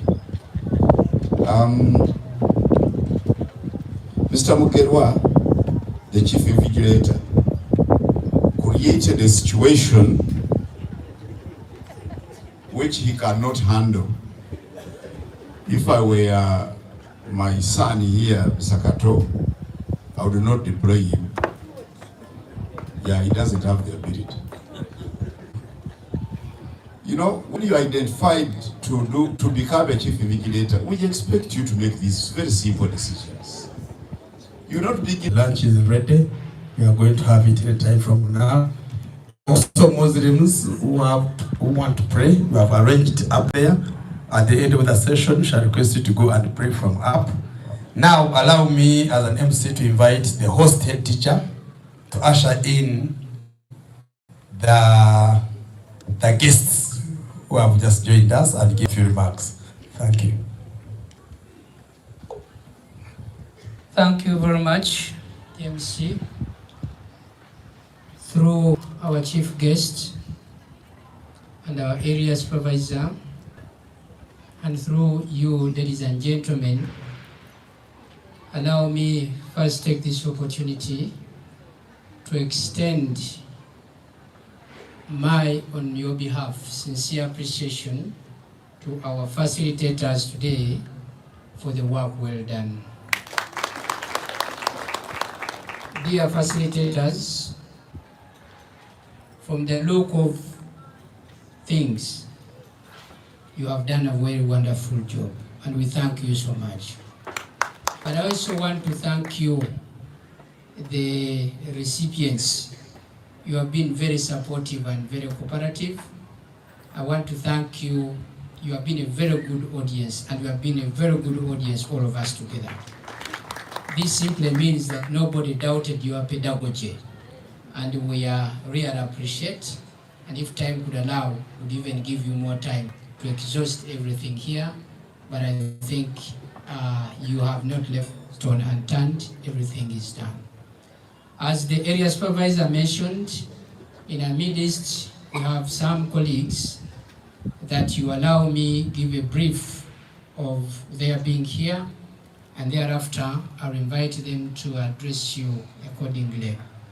Yesterday I had a meeting with my brother, the head teacher of Mengo Senior School. He visited me and he was in my office here. And he said that they are organizing a very big function tomorrow.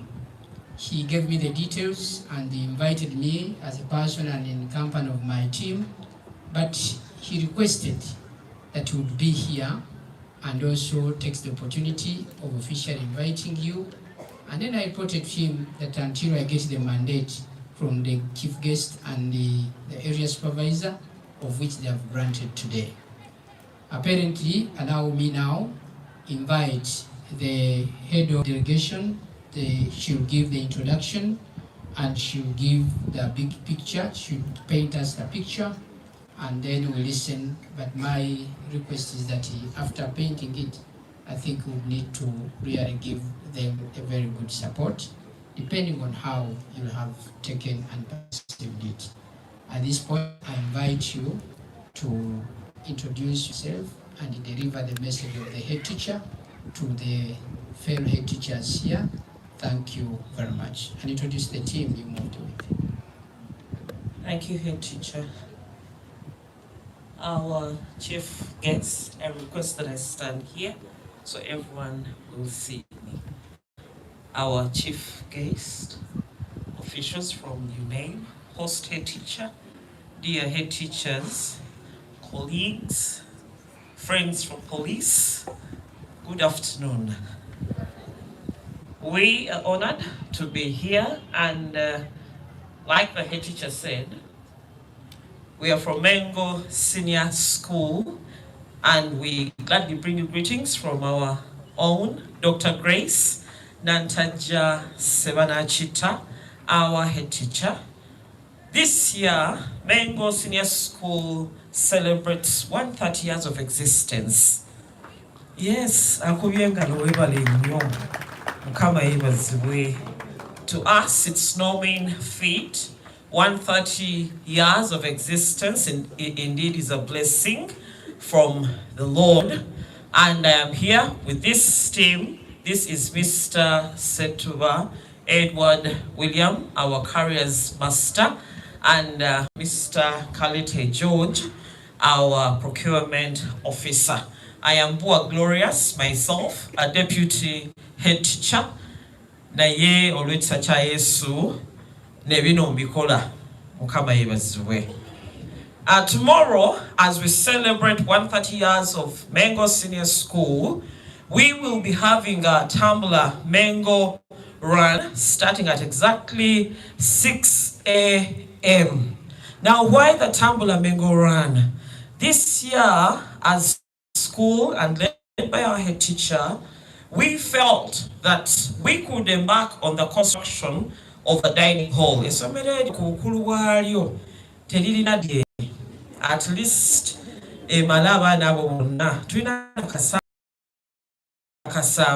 our anticipation is 9,000. Banga twayitibwa kuweereza ggwanga. Tubayina babeerayo era olw'ekisa kya Yesu tubasomesa. Kakati ne tulowooza as a that it would be good for us to get that dining hall, not just for them to sit and have food, because I know when you talk about a dining hall, all that comes to mind is meals. Now yet to mind, this business of sitting together over meal time also formats character, because they get to catch up, they get to share experiences, they get to learn about themselves. Lately, the world in which we are, at different times, and when they come with phones. But at school, we don't have phones. So we believe that at that time, they'll be sitting together, communing with each other, sharing about life, and learning a few things as we prepare them for the future that is yet to come.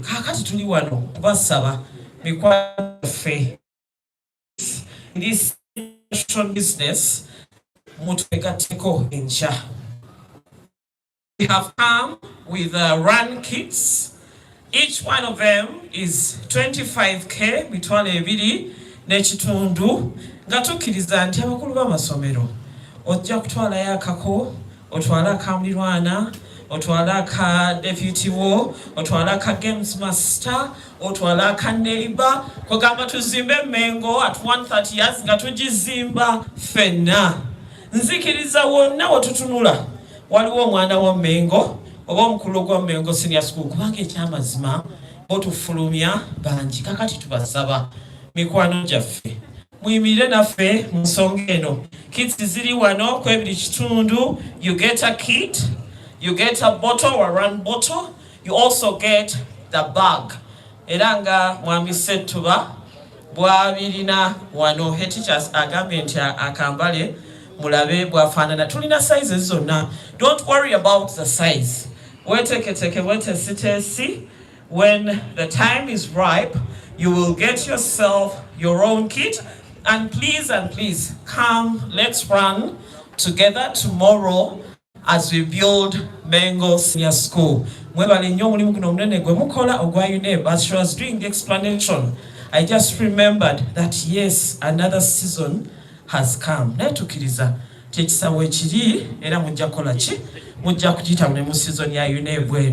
God bless you richly as you run with us. Thank you so much.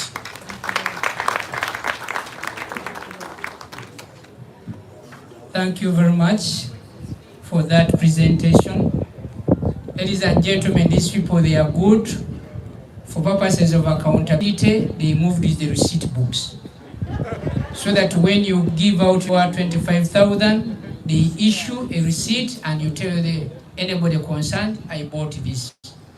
The only thing they told him they can't do, they cannot compromise inflation. That give me, I bought one, give me 3 receipts for refund. Yesterday, I witnessed this when I was buying 50 members of staff. And then I said, do you have any bonus for this? And said, no, for purpose of accountability, everything is audited and then you need to be there. I want to kindly request my colleagues, the heads of institutions, to help them, because when you see them, you are seeing Mr. Nantaja is here, and he was here, and he told me this morning after failing Trump that please help me join them and speak on my behalf. And I am now standing here, our guest of honor, representing Mr. Nantaja, working with my deputy and the carriers.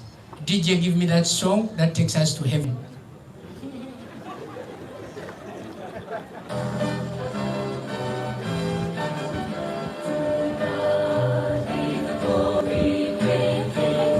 Twale ebiri kitundu gyokka tuwagire Mengo n'emitwalo ebiri kitundu ba head teachers n'abasomesa abali wano mwenna baneeza tukikole ekyoma mpolampola. DJ, give me the song nalyoka nenkusenga gwe. It's a good song taking people to heaven. My patriot people help me out. Move out with the things. Aji badesa boxes wano. Okay. Take the boxes there. Yeah. Abantu bagule kibalabako. Give me the song nalyoka nenkusenga. I know it very well. Yes. The angels love that song so much. In the spirit of supporting Mengo SS, how Mr. Utaya, help me out. procurement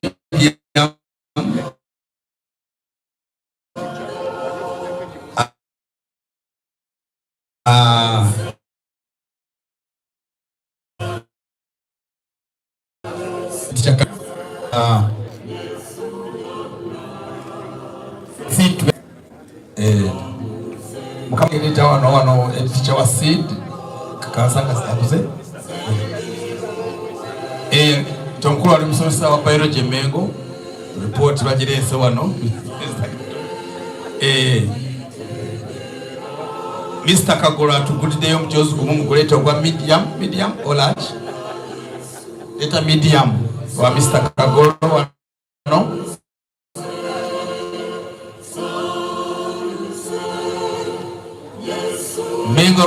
Mengo run para kuzimba dining abana ffe banaaliranga ne mikolo emirala gyonna mukama wange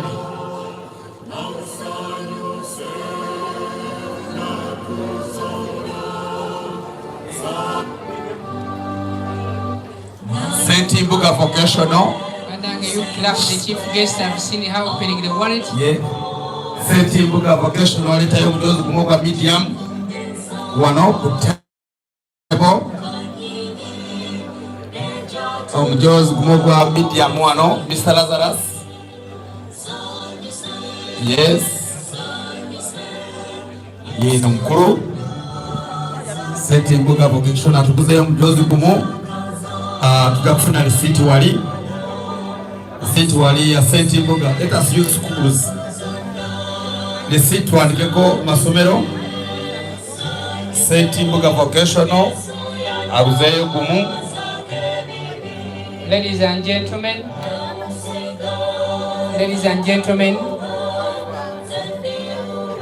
Stay Hill College Mutunda aguzeyo gumu.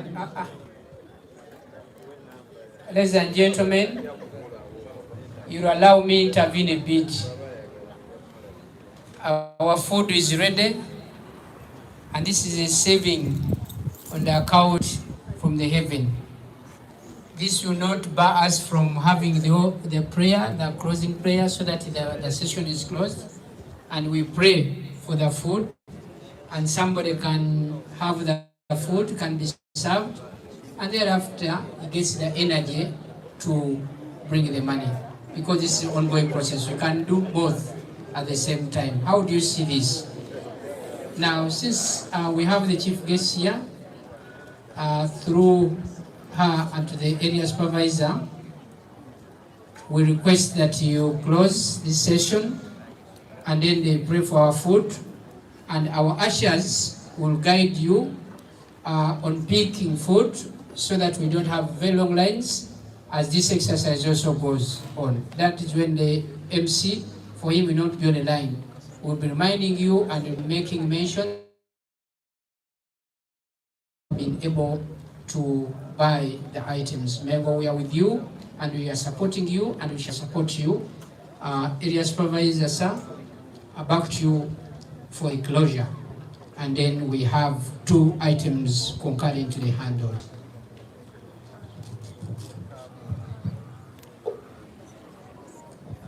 Thank you very much, our host teacher. Remember, we committed ourselves to be here by 1, but we have gone beyond that a little. On the same, I want to thank ourselves for trying to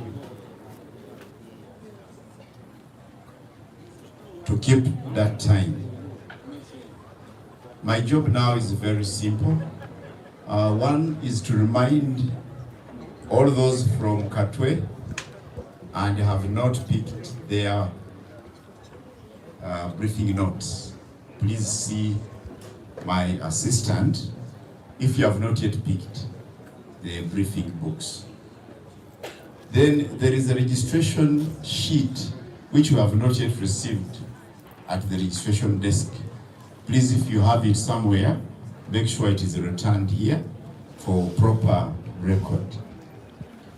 Let me take this opportunity once again to thank our chief guest for having done a very wonderful job of educating all of us and reminding us of our important obligations in these forthcoming examinations.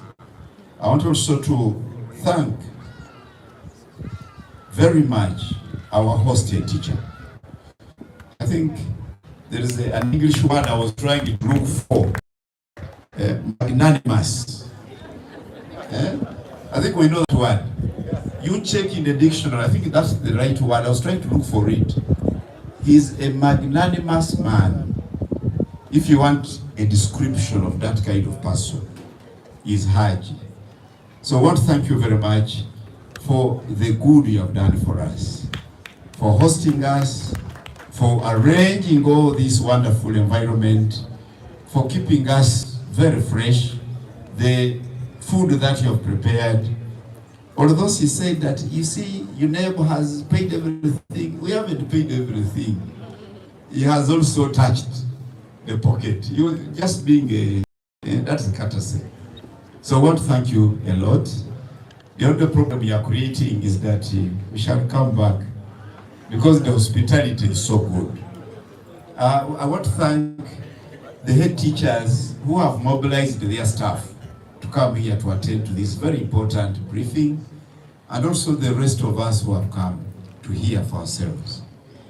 I can't forget to thank the Mengo Secondary.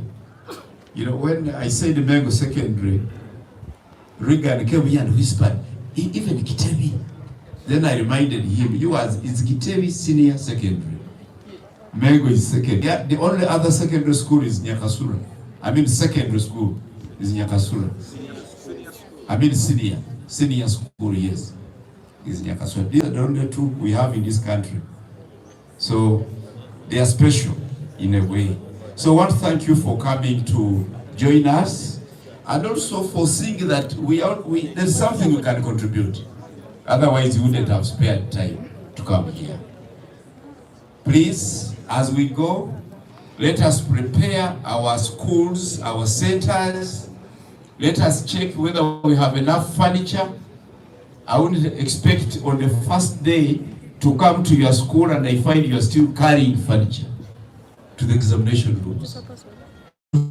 Yet mopped the room, at least the first day. Make sure you have mopped, you have swept. Buy the chemicals. Issues in some people who are buying chemicals on the day of examination.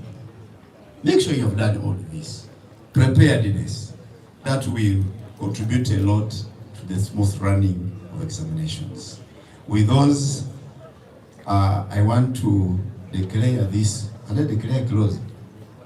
Okay, I've declared the 2025 briefing closed. We are all invited for lunch. Please don't leave this lunch.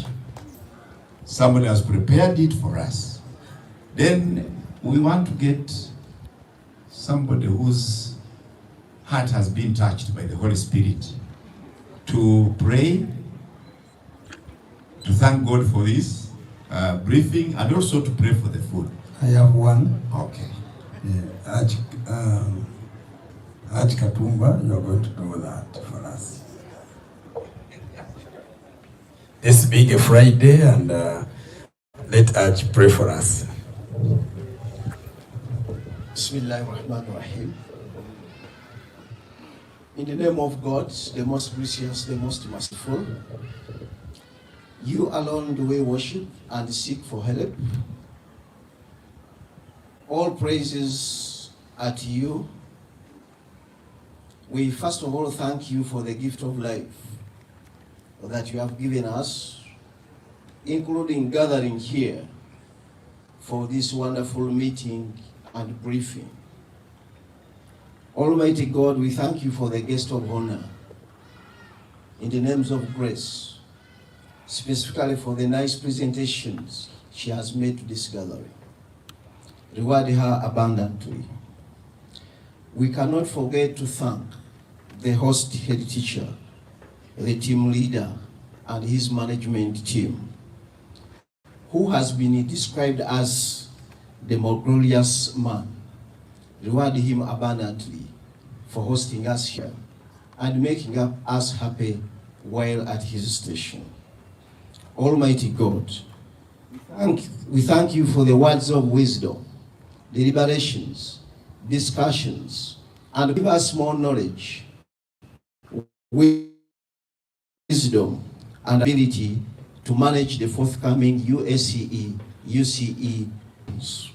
Almighty God, we appreciate the drinks, the eats, and the more buffet coming.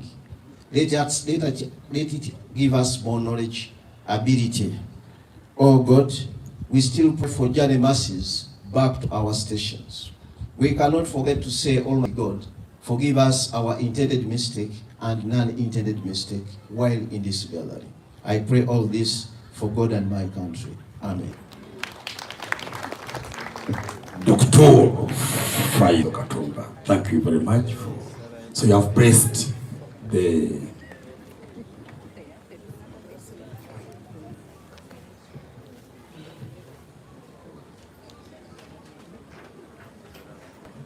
yes, kama wangejangu embuga Allah yanokude sana immediately ngende embuga sale bade yamanyi sale bade yamanyi tumida asimye sale bade yamanyi. Barakallahu fikum for that wonderful prayer. Omukulu asimye you are going to do two things at the same time. Fundraising and buying of the running kits going to continue, and at the same time we are going to be taking our lunch. I have been guided by the organizers that the team leader and his guests, the chief and the area supervisor, will open the serving. They'll be the first on the serving table, and the security personnel will accompany them, and then we are going to go in shifts as I'll be guiding from time to time. I request Madam Nakasi to lead in the serving. At the same time, we are going to be buying the kits, the cashier, the officer is here on this table. We shall continue buying from here, and I shall be appreciating the schools for supporting Mango Drive. Thank you very much. DJ, we are going to give us some soft music as we guide people to go for lunch, and at the same time encouraging members to buy the running kits in support of Mango Senior School. Thank you.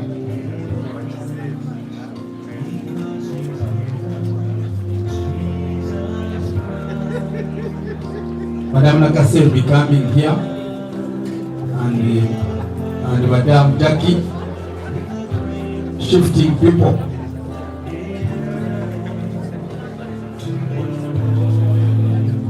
We are going to go by the tents. this tent first. Go. Let us go by the tents for order purposes.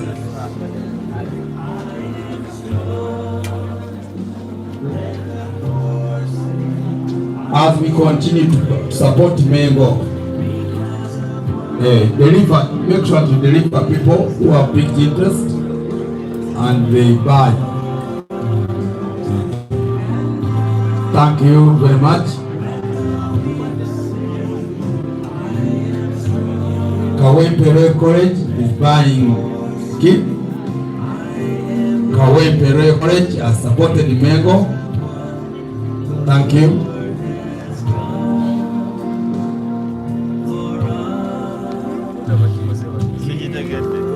Malcolm Secondary School has supported Mengo. Thank you. Malcolm Secondary School has supported Mengo.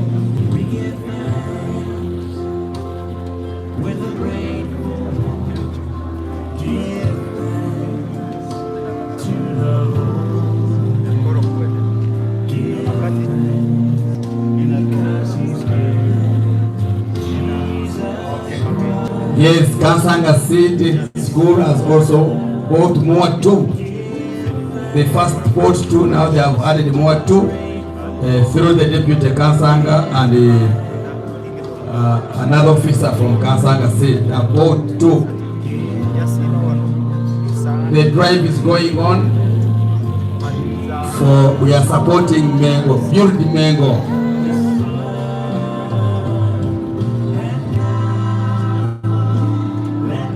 We are building, yes.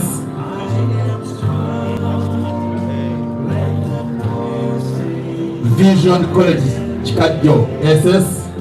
Vision College, Chikadjo has bought a kit. Thank you very much.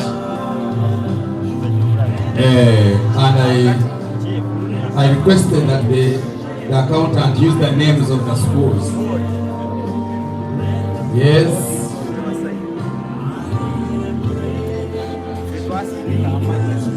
We are still buying and supporting Megases.